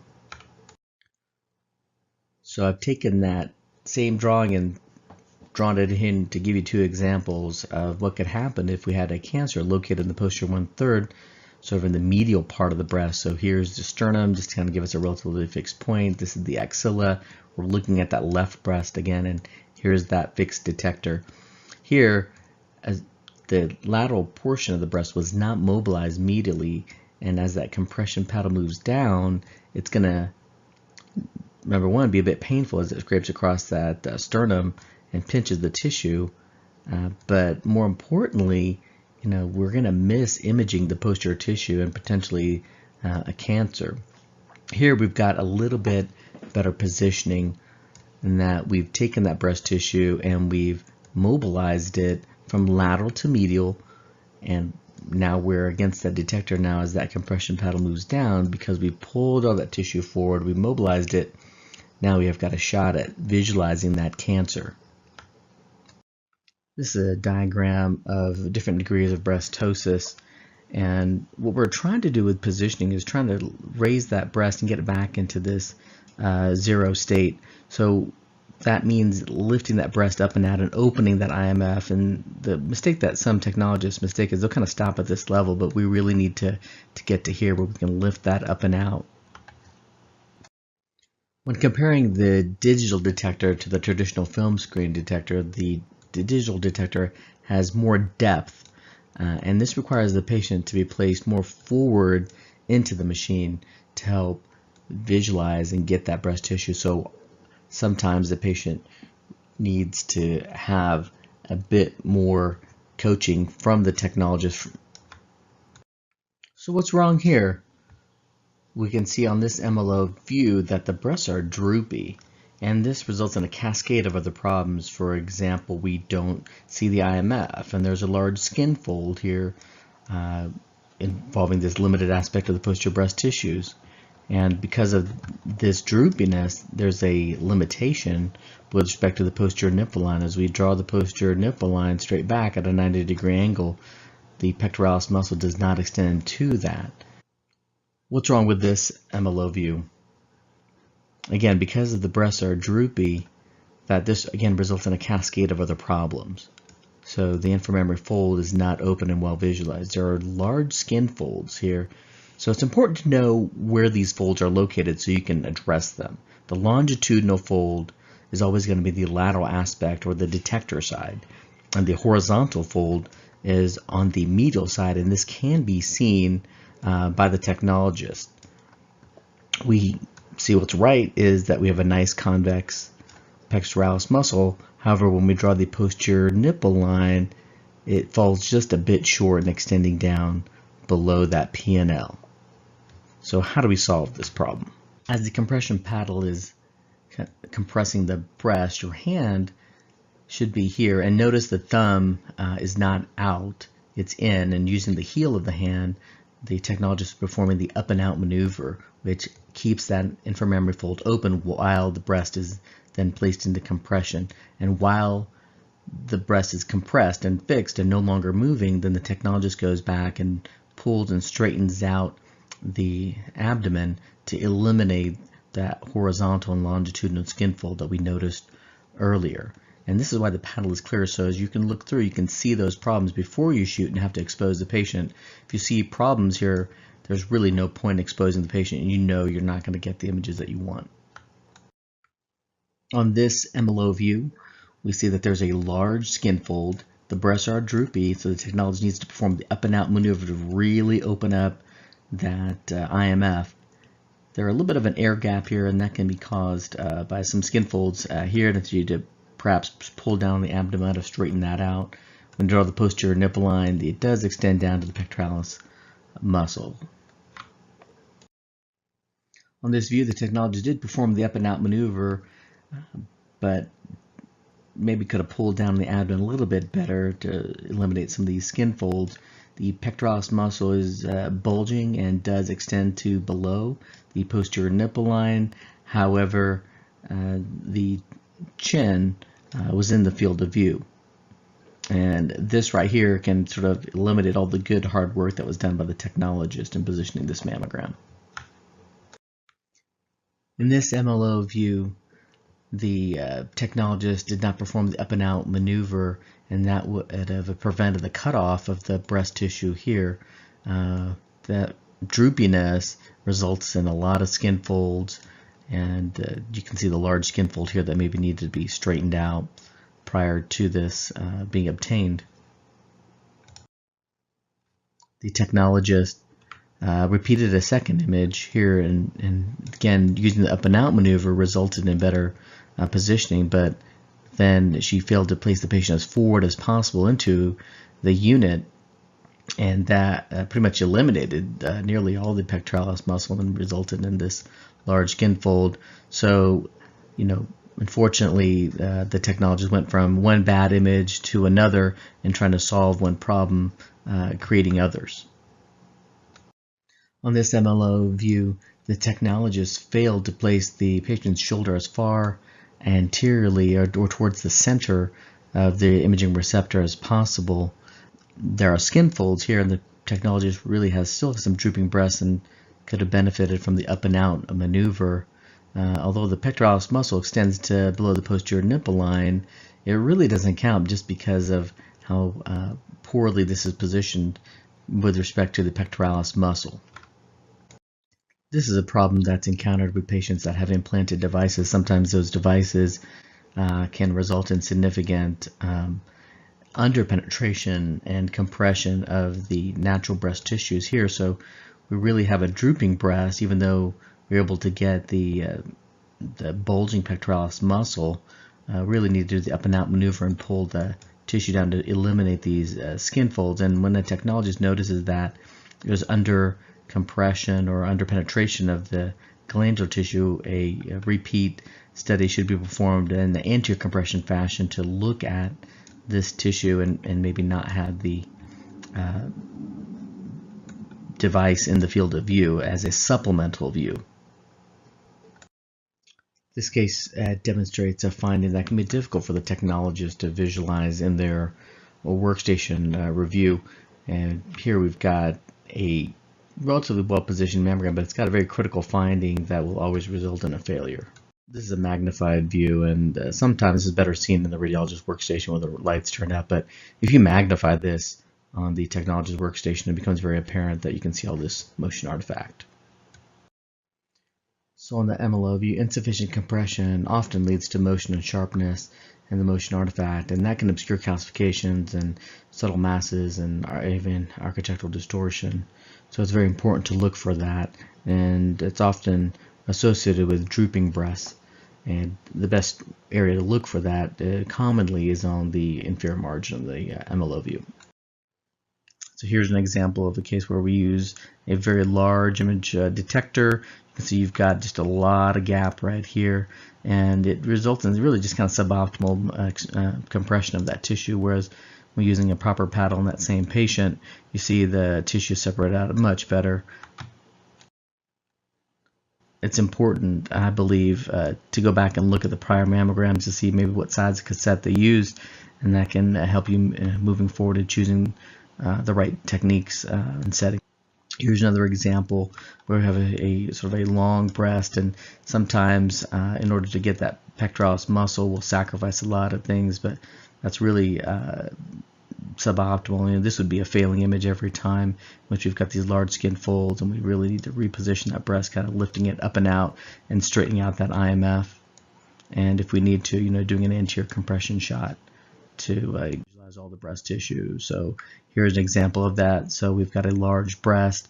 We've got the IMF in the field of view, maybe a little bit of skin fold, but not too bad. We can see the pectoralis coming down all the way. It's wider at the top here, and we're missing the anterior aspect of the breast. So an anterior nipple profile compression view was obtained in that same patient to evaluate that tissue better. Sometimes we'll have special circumstances that will need to obtain additional imaging to get all the tissue involved. So the MLO view gets most of the breast tissue rather than the medial lateral or ML view, and we need the CC view as a complementary important view, and that's why we do two views on mammography. The CC view is really the best view that we have that looks at the medial aspect of the breast, And when obtaining the CC view, it's very important that the technology stands on the medial aspect of the breast being positioned. You want to lift the inframammary fold as high as naturally allowed, and you want to raise the receptor to meet the edge of that elevated inframammary fold. So here's the diagram on the different degrees of ptosis that I showed earlier, and so we have this line here. So when you raise that that receptor, you want it to come up here to the natural IMF rather than with this first degree of ptosis. So lift that up entirely to help visualize and mobilize all that breast tissue. When we look at the CC in terms of imaging, what are we looking for? Well, one of the first things I look for is looking at the perpendicular angle of the tissue. You want it not to be exaggerated and sort of looking sort of straight out. You want the posterior nipple line to be, which is this line here. It always goes from here just perpendicularly back, and you want that to be within 1 centimeter of the MLO view. Now, if you've got the pectoralis muscle in the field of view, you can put your ruler down. You do not need to measure that. You want to avoid skin folds. You want that nipple to be in profile. You don't want motion, obviously, and you should see that pectoralis muscle about 30% of the time in your patients. And for me, in our practice, this is one of the most important views. In my experience, if you are not within 1 centimeter of the P&L, a reviewer is always going to fail that image. I've never seen an image pass that didn't meet that criteria. So let's go ahead and look at that posterior nipple line measurement. So you've got to start off with a well-positioned MLO view. So let's look at this. So we see that the breasts are not droopy, the IMF is well visualized and open. We have a pectoralis muscle that is wide at the top, maybe a little bit convex. And when we draw the posterior nipple line, it's going to go straight back into meet the pectoralis muscle at a 90-degree angle. 14 centimeters is what we have. We need to be within 1 centimeter, so we have to have at least 13. When we look at the CCV, we want to make sure that it's well positioned, the nipple is perpendicular, there are no portions that are cut off, that line goes straight back from the nipple, so this is a well positioned mammogram. Let's look at this dense case. If the image looks a little funny to you and a bit sharp, but that's because this is a composite image from tomosynthesis. Let's start with the MLO view. It's nicely centered on the receptor. The inframammary fold is nice and open. The nipple is in profile. Pectoralis muscle is wide at the top. It has a slight bulging margin and is slightly convex. The posterior nipple line would be drawn back to a 90-degree angle with the pectoralis muscle, and the muscle extends below that line. The CC view is nicely centered with the nipple perpendicular. The pectoralis muscle is in the field of view, so we do not need to measure that. You can't go back any further, so this is a well-positioned dense view. This is a diagram of how the technologist is positioned along the medial aspect of the patient's breast to obtain the CC view, and her fingers are positioned on the breast. Her other hand is placed on the patient's back to keep her from pulling out, and we've lifted the receptor to the natural IMF and pulled out as much tissue as we can and mobilize that tissue. And as that paddle comes down to form the compression, the hand is going to be used to help straighten out any skin folds. And to keep it positioned properly, you want to rotate the patient until the chest wall edge of the receptor is flush against the sternum. Have the patient lean forward into the machine, and sometimes when compared to traditional film screen, you may want to have the patient take a quarter of a step back and sort of lean forward into the machine. Your other hand, not holding the breast, should be on her back to keep her from pulling away. As compression is applied, you want to gently pull that tissue forward to prevent wrinkles. And at the end, you want to use that lateral pull technique to get more of that lateral tissue into the field of view. And this is something that's very important. And if this isn't done, you're going to get it suboptimally. As that compression paddle comes down, you want to use one finger to smooth out those wrinkles and sweep them forward while compression is being applied. It's important to use that lateral pull technique to include as much of the lateral tissue as possible. But after you've done the lateral pull and obtained those images and looked at them, if there is still tissue that's missing laterally, that's when you can perform the exaggerated CC maneuver. I see too many technologists going ahead and using the XCCL view when they did not use that lateral pull technique to include the tissue and get it in the field of view the first time. The nipple should be in profile, but not at the expense of compression or the posterior tissue. When reviewing this case, we can see that there's a large skin fold here, and that should have been swept out and away. We can see the contralateral breast in the field here, and that's okay. That is not a problem. In fact, by placing the contralateral breast onto the imaging receptor, that can help out. But you can see that there is a lot of receptor that wasn't utilized, so perhaps if they'd moved the breast a bit laterally and had maybe more of the contralateral breast in the field of view, we could have had better compression and positioning. On this example, we see that the posterior breast tissues are missing posteriorly, that the nipple is pointing out laterally, so this has a bias towards the medial side of the breast, and that lateral pull technique may have solved their problems and been able to allow better visualization of the tissues and to perhaps even improve the direction in which that the nipple is pointing. To obtain positioning, when we look at this view here, what do you see? Well, it's got the opposite problem, right? This is exaggerated lateral. This has lateral bias. The nipple is pointing medially, and we're missing some of that medial tissue.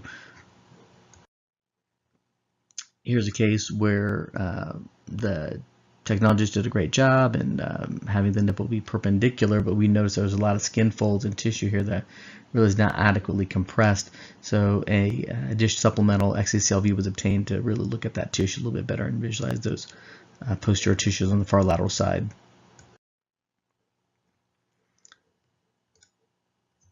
With this case, you can see that the MLO view has a nicely positioned pec. It's wide at the top, however, it doesn't quite come down to the posterior nipple line. And as we measure that 90-degree angle, even though we have a good IMF, when we measure the CC view, we can see that here that it's 9.5 compared to 12 centimeters. So this is a suboptimal mammogram, and we may want to have certainly the CC repeated, if not the MLO view repeated.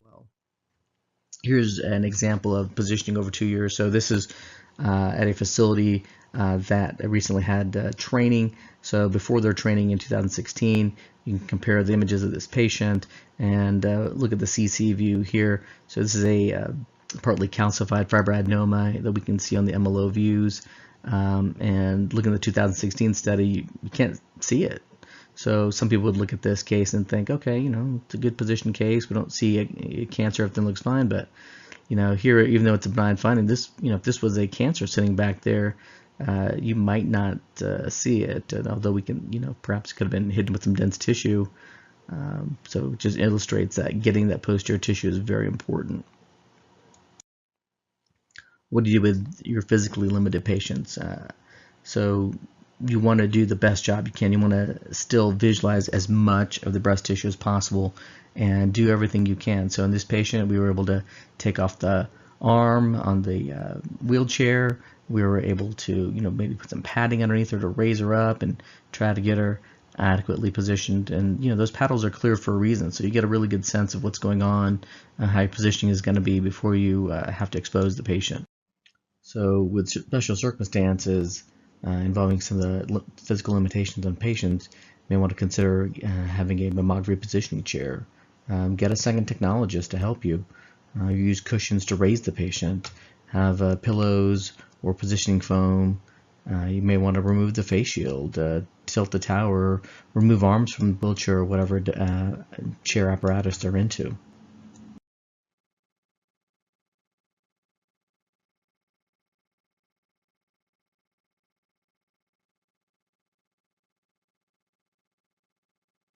I'm going to be reviewing cases. We're going to be looking not for breast cancer, but we're going to be looking at the cases the way an ACR reviewer looks at the cases for image quality. We're going to be looking at the ACR reviewer comments.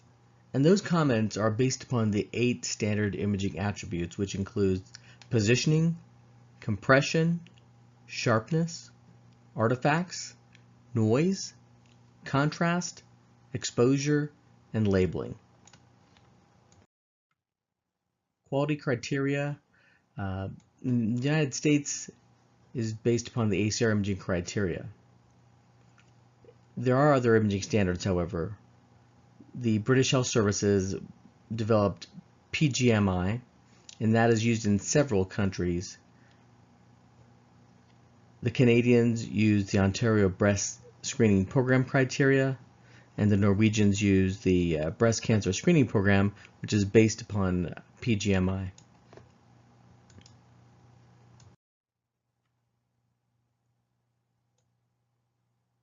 ACR based their imaging criteria on the 1999 Quality Control Manual, and this manual is available online from the American College of Radiology, and it is a wonderful resource. I strongly recommend technologists and radiologists periodically review this. It has some great insights onto improving imaging and to achieve the highest quality that is demanded by the American College of Radiology. When we get our accreditation images back, they look something like this, and this is just a view of the positioning and the compression portion of that feedback form. And the problems that they're looking for are poor visualization of posterior tissues, sagging breasts, inadequate amounts of pectoralis image shown, inadequate inframammary fold, excessive exaggeration, portion of breast cut off, skin folds, other body parts projected over the breast position too high on the image receptor, posterior nipple line on CC not within 1 centimeter of the MLO. And they also looked at possible causes of those problems. This is the optional radiologist image quality feedback form. You can find this form along with other helpful forms on the American College of Radiology website. It's broken down into 3 sections, those looking at the overall assessment, the imaging evaluation, and additional imaging should repeat images be required. This looks at the imaging criteria and breaks it down into both positioning and technical aspects. For example, missing tissue and where that tissue is missed and what view. The nipple not being in profile and what view, and remember the nipple only needs to be in profile in one view on each breast. Looks at skin folds, the pectoralis not being down to the posterior nipple line. This obviously applies to the MLO views. The tissue being droopy or having a camel nose appearance, narrow or concave pectoralis muscle, inframammary fold not open or not shown, and the breast not being adequately centered on the images.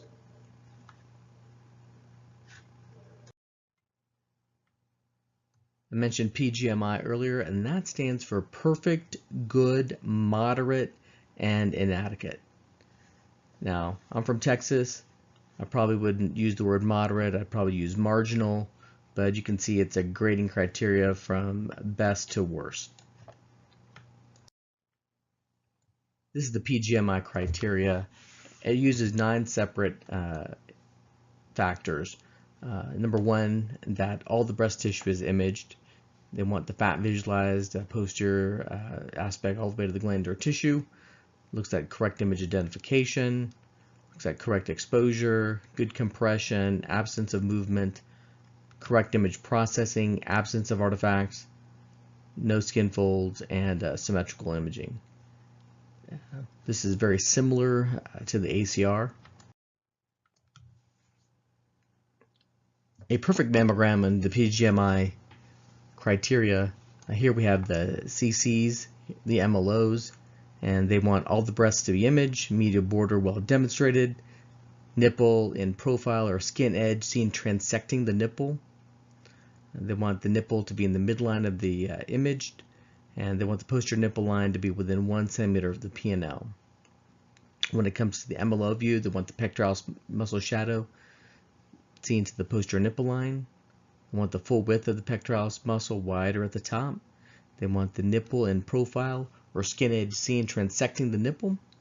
They want the inframammary angle to be wide open and well demonstrated, and want the posterior nipple line within 1 centimeter of the P&L on the CC view. And the perfect mammograms also have meet full criteria of those mentioned above 1 through 9. On the good criteria, again on the positioning, it's broken down on the CC and the MLO view. On the CC view, they want all the breast tissue imaged with the caveat that the axillary portion of the breast not be included at the expense of the medial portion.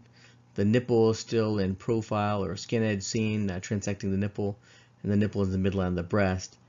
The requirement for the 1 centimeter of the posterior nipple line of the MLO is absent. On the MLO view, they want the pectoralis muscle to be well demonstrated, the nipple to be in profile, and the IMF to be open. And when it comes to the criteria of 2 through 6, those are all met. They do allow for minor artifacts such as skin folds and minor asymmetries. Moderate in the PGMI on the CC view states that most of the breast tissue is imaged, however, all the breast tissue must be imaged on the MLO view. The nipple does not need to be in profile but clearly distinguished from the retroareolar tissue. The nipple does not have to be in midline, but there is a significant bias.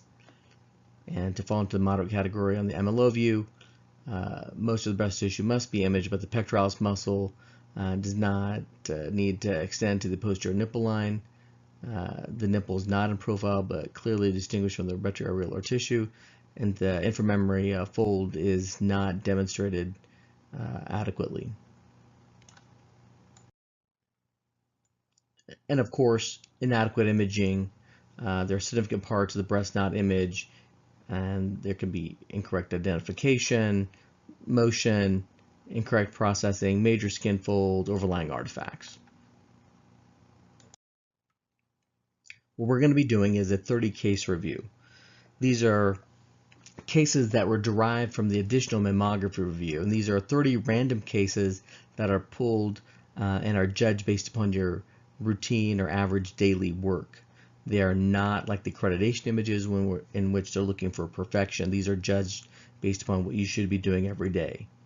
The images I'm going to be presenting to you are from multiple sites, they're from multiple technologists and multiple ACR reviewers. All the comments are going to be directly from the ACR reviewers. These comments are not going to be given in order of importance, but I will clarify that later. They are subjective, and that's just a part of looking at images. And it's important of the anatomic structures are included on the images, and you'll see that, and you'll see a trend developing, and the lack of a visual grading scale or consistency in evaluating image quality can be somewhat of a limitation and can potentially cause, I guess, a little bit of heartburn for some people. They can get stuck on certain things and miss out on what really the most important factors are. This is a illustrative case for the ACR reviewer failed this case and made several comments. One of the comments was that there was clothing artifact. However, this is actually a scar marker placed. The patient had bilateral peristernal access for a cabbage. There are other reasons, and we'll go into that later, of why images can fail, but people tend to get hung up on certain things that they may view as sort of unfair. Case number 1. Let's start off with what's right with this case. So the right MLO view is centered nicely on the film. The pectoralis muscle is wide at the top and is bulging margin with the tip of the shadow extending below the posterior nipple line. Left breast also is centered nicely.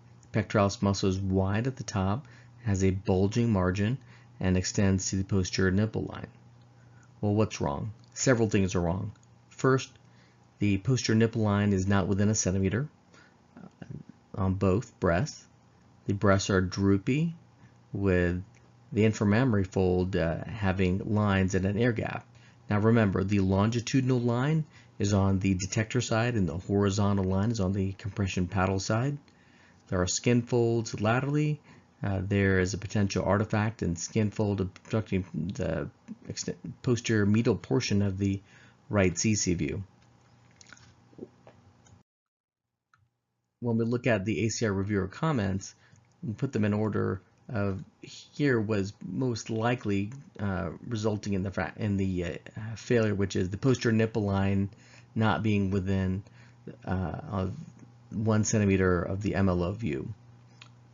The skin fold and air gaps and the sagging bilateral MLO view certainly, in my opinion, are the reasons for the failure, not necessarily the skin folds. So let's identify these problems. So let's start with the CC view and the posterior nipple line measurements. I'm going to show you 3 illustrative cases of some of the more common questions that I get from my colleagues and some of the incorrect measurements that I've seen throughout the years. In the right CC view, here it's incorrect. Some people have a tendency to go along the long axis of the breast, but the measurement should be made from the nipple and straight back. And there also is a bit of confusion on people's part with respect to where exactly along the nipple areolar complex should you begin your measurement. Here's a case where it was done incorrectly, taken from the nipple and straight back, but the actual correct should be the actual skin margin line here, and then drawing your measurement straight back and not at an angle. Here, the measurement is made from the tip of the nipple rather than from the skin margin line, and that measurement is taken on both the CC and MLO view with respect to the nipple areolar complex. We can't forget about the MLO view. People have some confusion and do make mistakes on measuring the posterior nipple line on the MLO view, so I've got 3 demonstrative cases again. Let's look at the right side first. They start correctly at the skin line, which is transecting the areola nipple complex here, and drawing a line, and in this case they draw it to the tip of the pectoralis muscle, but that angle is slightly wide. It's not a 90-degree angle, and you can see here I've drawn correctly at a 90-degree angle to the pectoralis muscle. The muscle shadow does not quite reach the P&L. This is another example of a mistake that can occur. Sometimes what people will do is, again, they'll want to take that posterior nipple line and take it to the tip of the pectoralis muscle shadow, and here you have the opposite problem. You're creating more of an acute angle rather than that 90-degree angle and stopping here. The third mistake that we'll see some people do is, again, they'll correctly go from the skin line, but rather than stopping at the pectoralis muscle, they'll go continue to the posterior aspect of the film. And again, what you want is that 90-degree angle formed here, and you draw that posterior nipple line to that angle, and if you hit the pectoralis muscle, that's when you stop. So again, here is how we demonstrate this, the pectoralis muscle, by drawing a straight line, and you typically want that pectoralis muscle to be along that line or bulging, and here, as we draw that posterior nipple line, we get that 90-degree angle, and we stop right at the pectoralis muscle. So this is a beautifully demonstrated pectoralis muscle which extends to the posterior nipple line. Not so great of an IMF, and we'll talk about how we can fix that. This example, we've measured the posterior nipple line on the MLO view and see that it's 14 centimeters. We draw the posterior nipple line on the CC view and see that it's 13 centimeters. Using simple arithmetic, we see that it's 1 centimeter, and that meets our criteria of what we're shooting for. What confuses some technologists is that they'll draw that posterior nipple line back and they'll go straight beyond the pectoralis muscle if they see it on the CC view. But this is what you want to see. About 30% of the time, we expect to see that pectoralis muscle. And if you see that pectoralis muscle, you can put your rulers away. You do not need to measure the P&L on the MLO view because you know that you can't go back any further on the CC view when you get that pectoralis muscle in place. So this is really what you're shooting for, and we all love it when we see this. Here's an example in which we've measured the posterior nipple line. So on the right MLO view, we have 12 centimeters, and on the right, we have 9.5. So we are 2.5 centimeters short. And this is an example of inadequate visualization of posterior tissues based on the posterior nipple line being greater than 1 centimeter on the MLO view compared to the CC view. So how do we fix those problems with the posterior nipple line on the CC view? You always want to have the patient oriented and so it's such that their feet and their hips are facing the imaging receptor. You want to have the patient take a half a step or a quarter step back and lean forward at the waist. You want to try to have their clavicle parallel to the imaging receptor. Always keep 2 hands on the breast, lifting up to the natural inframammary fold to mobilize that tissue, and this is a really critical factor. You want to then drop the arm down to the side with the palm facing out towards the unit. If you need to, you can bring the patient's head around a little bit, around the face shield, but remember on these digital units are much deeper and the face shields are much larger. Case number 2. As the SR reviewer, we're going to be looking at this case and we see that, well, first of all, the breasts are droopy. We've got shadowing and skin folds at the inframammary folds bilaterally. We notice that the left CC view is not within 1 centimeter of the P&L of the left MLO view. There is a slight lateral exaggeration, and there are skin folds seen along the medial aspects of the CC views as well. So here I'm going to summarize the important findings of that review, which is one, that the P&L is greater than 1 centimeter on the MLO view compared to the CC view, and this, in my opinion, is always going to guarantee a fail. It really doesn't matter what else you did right, those images are not going to pass. When you have sagging MLO views, again, when we see this, it's a judgment call sometimes, but this would always fail, even if you had your CC views looking good, particularly with the skin folds and the air gaps. The skin folds on the CC views are not necessarily going to fail if you have these taken care of. You may get a comment, but you certainly wouldn't be expected to fail, as these skin folds are not obstructing evaluation of the breast for any potential malignancy. How do we fix problems with a droopy MLO view? Now, we know that this often leads to problems with the inframammary fold. What we want to do here is have the patient face the machine, have their feet and their hips directly towards the receptor. You want to make sure that their hips are not turned out or in. You want to have the patient lean into the machine. And this is one of the most important parts, and I strongly recommend, if you have any questions, and I want to refer you to the 1999 Quality Manual, which goes into quite a bit of detail on the up and out maneuver. And you want to continue to sweep the hand up and out while compression is being applied to get the hand out of the way and not up, out, and then down. Oftentimes I'll see technologists performing this maneuver beautifully, and then breasts are still droopy, and what happens is as the compression pedal comes down, they tend to drop their hands down rather than continuing the up and out maneuver, and you'll see that some technologists have this problem, say on one side of their imaging rather than the other based on their dominance of their hands. Case 3. The breasts are laterally exaggerated on both sides.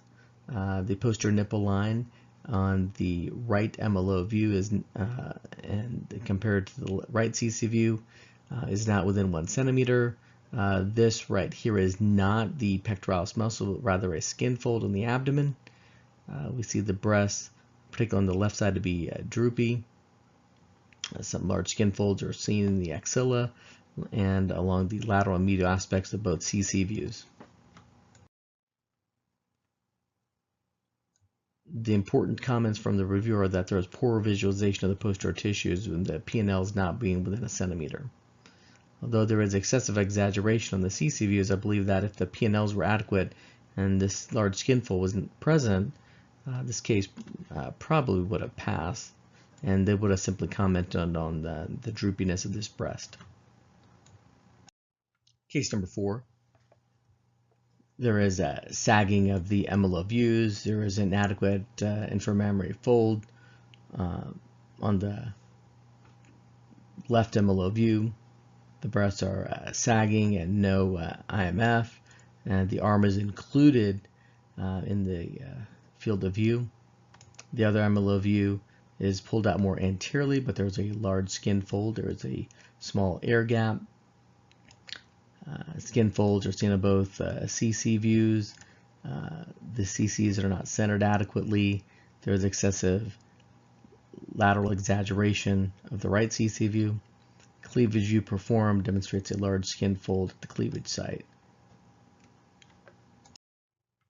So what are the most important takeaway points here on case number 4?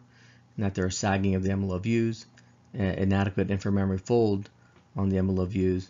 One emeloval view is sagging and no IMF with the arm, and the other is missing with the skin fold. So this shows that even though from a diagnostic point of view we really did visualize all portions of the breast, and that 2 suboptimal images are not adequate, that we need to shoot for high quality the first time around, and that these large skin folds are probably okay if we didn't have the droopy breast and had adequate pectoralis muscle. And see, you can see here it's a bit concave. So how do we go about fixing the problems in the lateral CC views? Well, they're often the result of not pulling out the lateral tissue forward. They're often compression is not adequate in those images, resulting in those skin folds. Sometimes the results of excessive fat, and if nothing else can be fixed, then you may need to consider an XCCL view. If there's a large amount of fatty tissue bulging from the upper outer portion of the chest, I've seen some technologists consider having the patient gently take their arm and touch the bottom of the receptor, or sometimes even use a spatula to hold that tissue back.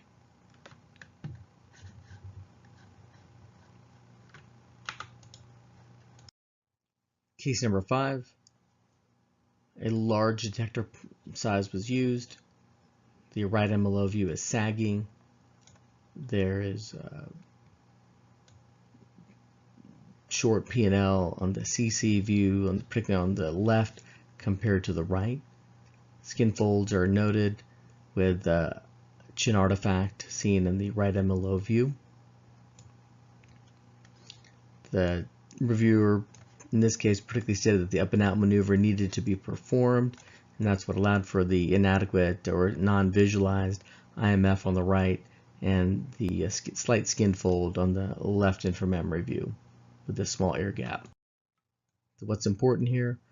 We have poor visualization of the posterior tissues in the CC view, and that the P&L on the left is not within 1 centimeter of the P&L on the right. That in itself will fail the study, but also there is sagging of the emeloval view. And again, the up and out maneuver should be performed. And it's important that as the compression paddle comes down, the technologist continue to pull her hand up and out rather than up and out and the paddle coming down to bring her hands down. And that can sometimes result in the breast dropping back down again. The chin artifact is here. I think that's minor. I think if everything else was adequate, they would not have failed the study. But I think the P&L and certainly the droopy breast resulted in a failure. Case number 6. There's poor visualization of the posterior tissues on all 4 views. There is an adequate pectoralis muscle on the bilateral MLO views due to the concave appearance of the pectoralis muscles. The pectoralis muscles do not reach the posterior nipple lines. There's inadequate visualization of the inframammary folds. The image receptor is too large for this patient. So what's important here, that there's poor visualization of the tissues in all images. There's inadequate PEC, inadequate IMF. I think if all of those had been done properly, the positioning of this paddle size wouldn't have mattered, but I believe that it was the paddle size that really might have contributed to suboptimal visualization of the tissues on this patient, and that if the right paddle was used, they may not have had all these problems. Case number 7, there is poor visualization on all views, inadequate pectoralis muscle and inframammary fold on the MLO views. The paddle size is too large for this patient. The posterior nipple line is not within 1 centimeter on the CC view compared to the left. We've got a large pacemaker here, and certainly that could contribute to the positioning. However, there's no pacemaker on this side, and you can see how poorly the pectoralis muscle is demonstrated here. So clearly, not having the posterior nipple line resulted in failure. Posterior visualization of the tissues resulted in failure. Inadequate pectoralis muscle on both the MLO and CC views, and inadequate IMFs resulted in failure. And if we used a smaller paddle, certainly this may have improved the positioning and not led to some of the cascade of failures that can occur. Number 8, sagging bilateral MLO views with suboptimal visualization of the inframammary fold on the right, which is absent, and a slight fold on the left. There is medial exaggeration of the right CC view and left CC view, with chin artifact seen on the left. Some minor skin folds are seen medially, and that the posterior nipple line of the left CC view and right CC views are not within 1 centimeter of their respective MLO views. The most important takeaways here are the P&Ls are not within 1 centimeter, the breasts are sagging, IMF is missing on the right, chin artifact on the left. I have seen some cases which have a bit of medial exaggeration that if these are not present, that they do pass with comments. And sometimes skin folds here can pass, but however, given the droopy nature of it and the chin artifacts, that this case resulted in failure based on the major inadequacies. Case number 7. The receptor size is large for this patient. The right MLO view nipple is not in profile. The pectoralis muscle on the right and left does not reach the posterior nipple line. There is non-visualization of the inframammary fold on the right MLO view, with absent or large skin fold seen on the left as well. The right CC posterior nipple line does not reach 1 centimeter of the left P&L. Skin folds are seen lateral and medially. This resulted in failure. What are the major contributing factors here? Well, the P&L not being within 1 centimeter on the right, the sagging MLO views on both, inadequate pectoralis muscle, suboptimal IMFs, these all resulted in the failure. Now, the nipple not being in profile, again, it only has to be in profile on one. Even though the reviewer commented and said that they would like to see the nipple in profile on all views, that's not going to result in a failure. And the 1999 criteria states that only one nipple needs to be in profile on one of the views.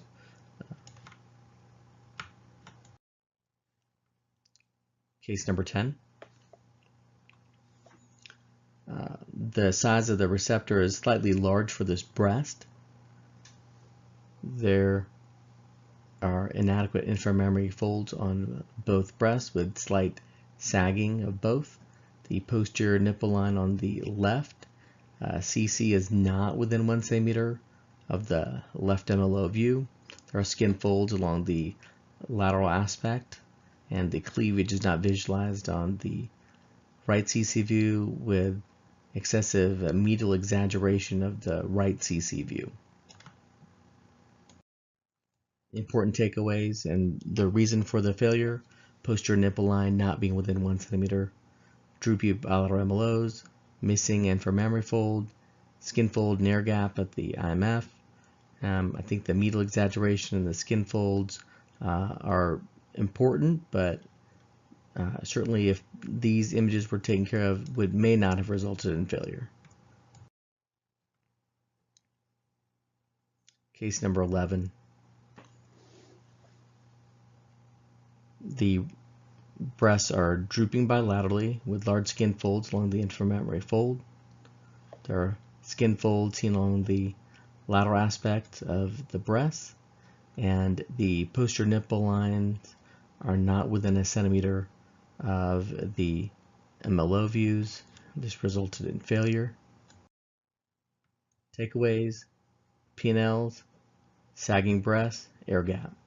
So if they did the up and out maneuver, pulled down on the abdomen to get rid of the skin folds, mobilized the breast, lifted the inframammary fold higher, and positioned adequately, would have been the solutions here. Case number 12. The image receptor is too large for the patient's size. Both MLO views are sagging. The inframammary folds are not well visualized with large skin folds noted. The posterior nipple line is not within 1 centimeter with respect to the CC and the MLO views, and the nipples are not in profile on the right breast on any of the views, which there are in profile on one of the views on the left. So reasons for the failure here: posterior nipple lines not being within 1 centimeter, right nipple not being in profile, sagging MLO views, breast position too high or a large image receptor, and skin folds in both IMF. So the solution here would have been to pick a smaller paddle, mobilize the breast tissues, utilize the up and out maneuver. Case number 13. We have sagging bilateral MLO views. Skin folds are seen involving the inframammary folds. Here the ACR reviewer states that the MLO view angle is too steep. The posterior nipple lines drawn from the MLO view is greater than 1 centimeter when compared to the CC views. There are skin folds laterally, and the reviewer mentioned that the right CC nipple was not in profile. Reasons for the failure: posterior nipple line not being within 1 centimeter, sagging MLO views, skin folds along the inframammary fold, and the receptor size. The right CC not being in profile is okay because we do see it in profile here on the MLO view. Number 14. Sagging breasts on the MLO views, large skin folds bilaterally involving the inframammary fold. The posterior nipple line is not within 1 centimeter when measured from the MLO to the CCs, and there are large skin folds seen on the lateral portions of the CC views. Reason for the failures: posterior nipple line, sagging breasts, skin folds at the IMF. Case number 15. Sagging bilateral MLO views. The overall positioning of the MLO views is a bit high and cutting off the upper portion of the breast and axilla. There are skin folds involving the CC views and both MLO views, and the P&Ls of both the CC views are not within 1 centimeter of the MLO views on each side. And the reviewer wanted to see the nipples in profile on both CC views. Reasons for failure: both P&Ls are short on the CC views, the sagging MLO views, and the breast being positioned too high, cutting off the upper portion of the breast. I think their comment about the nipples not being in profile in the CC views are sort of incidental, as they're nicely in profile in the MLO views.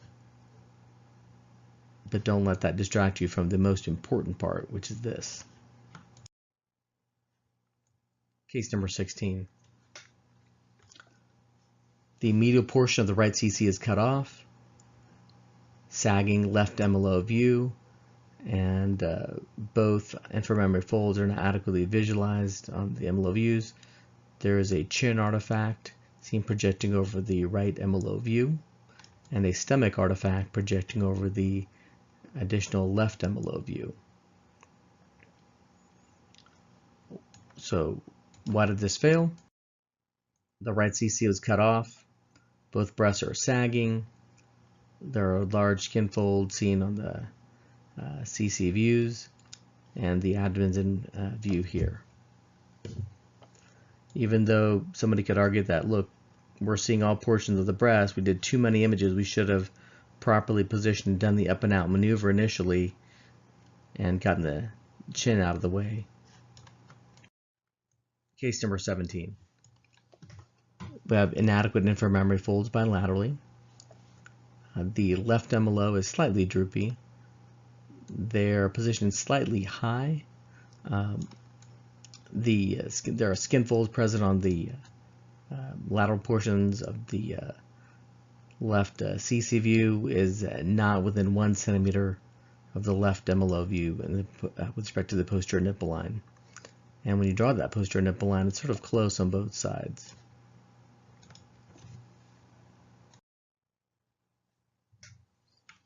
Reason for failure: the posterior nipple line is not adequate on the CC views. The MLO views are positioned a little high, cutting off the proportion of the axilla, and there are inadequate inframammary folds. Case number 18. We have sagging MLO views on both sides, inadequate inframammary folds. The MLOs are difficult to position due to the large receptor chosen. There are skin folds seen excessively on the right lateral CC views, and the nipples are not in profile on the CC views. What are the main causes of failure here? Sagging MLO views. We need to do the up and out maneuver. Inadequate inframammary fold. So if we do get the inframammary fold after doing the up and out maneuver properly, we need to pull down on the abdomen to get rid of those skin folds. And I think choosing a right paddle size would have been helpful in eliminating some of the problems that the technologist was struggling with in this patient. Case number 19. We have drooping breast bilaterally. We have inadequate inframammary folds with large air gaps. On the CC view, notice that the posterior nipple lines are not within 1 centimeter of the MLO views, and there are small skin folds seen here along the medial aspect and the lateral aspect of the CC views. Reason for failure: P&Ls not being within 1 centimeter, droopy MLO views. Again, mobilizing the tissue on the CC views, lifting the IMF to expose as much breast tissue as we can posteriorly, doing the up and out maneuver on the MLO views, and pulling down on the abdomen to get rid of these skin folds would have solved the problem here. Case number 20. We have inadequate pectoralis muscle extending to and not reaching the posterior nipple line on the right, and just sort of barely there on the left. The breasts are a bit droopy. There are skin folds along the inframammary folds. And when we look at the CC views, the posterior nipple lines are not within 1 centimeter of their respective MLOs. There's excessive medial exaggeration. The lateral pull maneuver should have been used. Reasons for failure: posterior nipple lines not being within 1 centimeter, inadequate pectoralis muscle on the right, and I think the medial exaggeration of CC views, if by itself, would have not resulted in failure, but I think not having the posterior tissues visualized and the droopy MLOs are the main cause of failure here. Number 21. Inadequate inframemory folds with air gaps. The image detector is too large for the patient. The posterior nipple lines are not within a centimeter with respect to the CCs and MLO views. The right CC is medially exaggerated. Reasons for failure again would be the posterior nipple line, inadequate IMF with air gap, too large receptor size, and I think the right CC being exaggerated, again, if isolated, may not have caused the problem, but again, the technologists really need to focus on the P&Ls on the CC views here and the up and out maneuver on the MLO views. Case number 22. We have inadequate pectoralis muscle and visualization of the posterior tissues, inadequate IMF here on the left and large skin fold on the right. The left MLO view is positioned a bit high. There are skin folds seen on the some portion, the medial aspect. I think we're maybe starting to get a little bit of pectoralis muscle here. The nipple is not in profile on the left MLO view.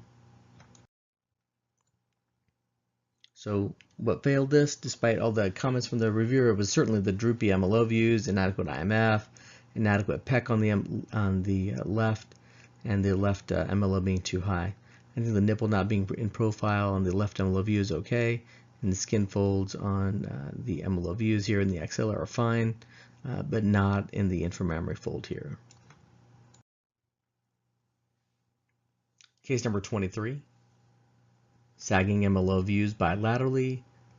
We have suboptimal visualization of the inframammary folds. The receptor pad size is too high.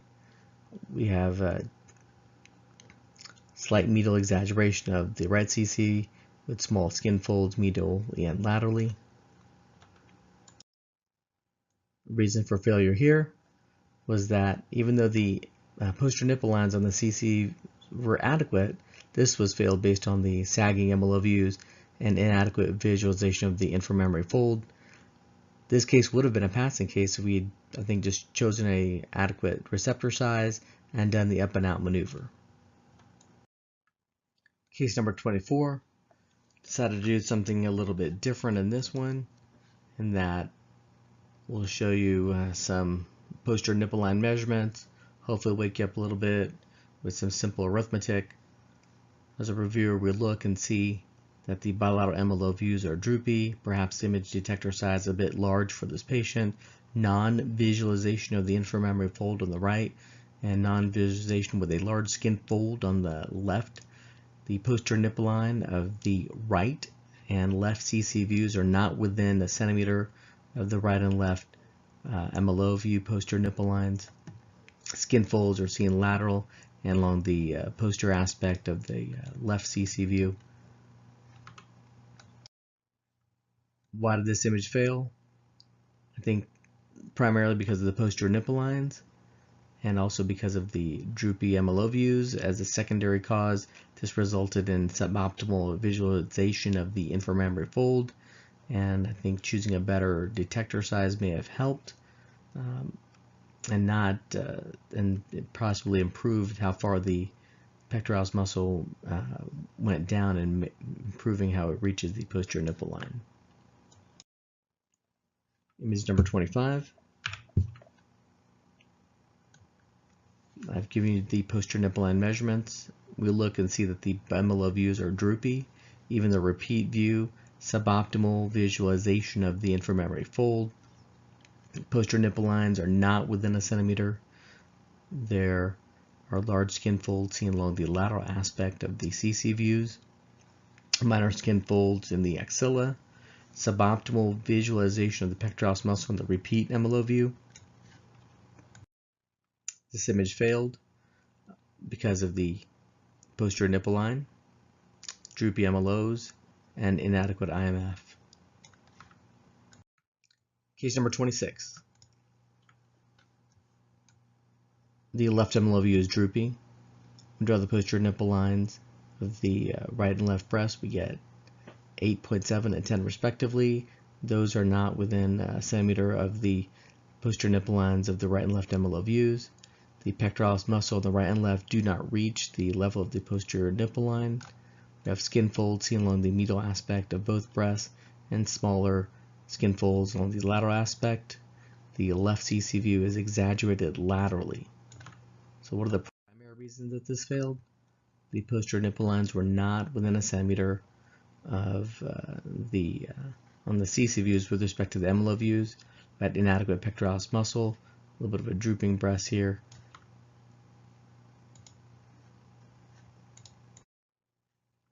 Case number 27. Here, the problem with measuring the posterior nipple line is that when the image is so bad and the posterior tissues are not visualized, the posterior nipple line drawn is essentially meaningless.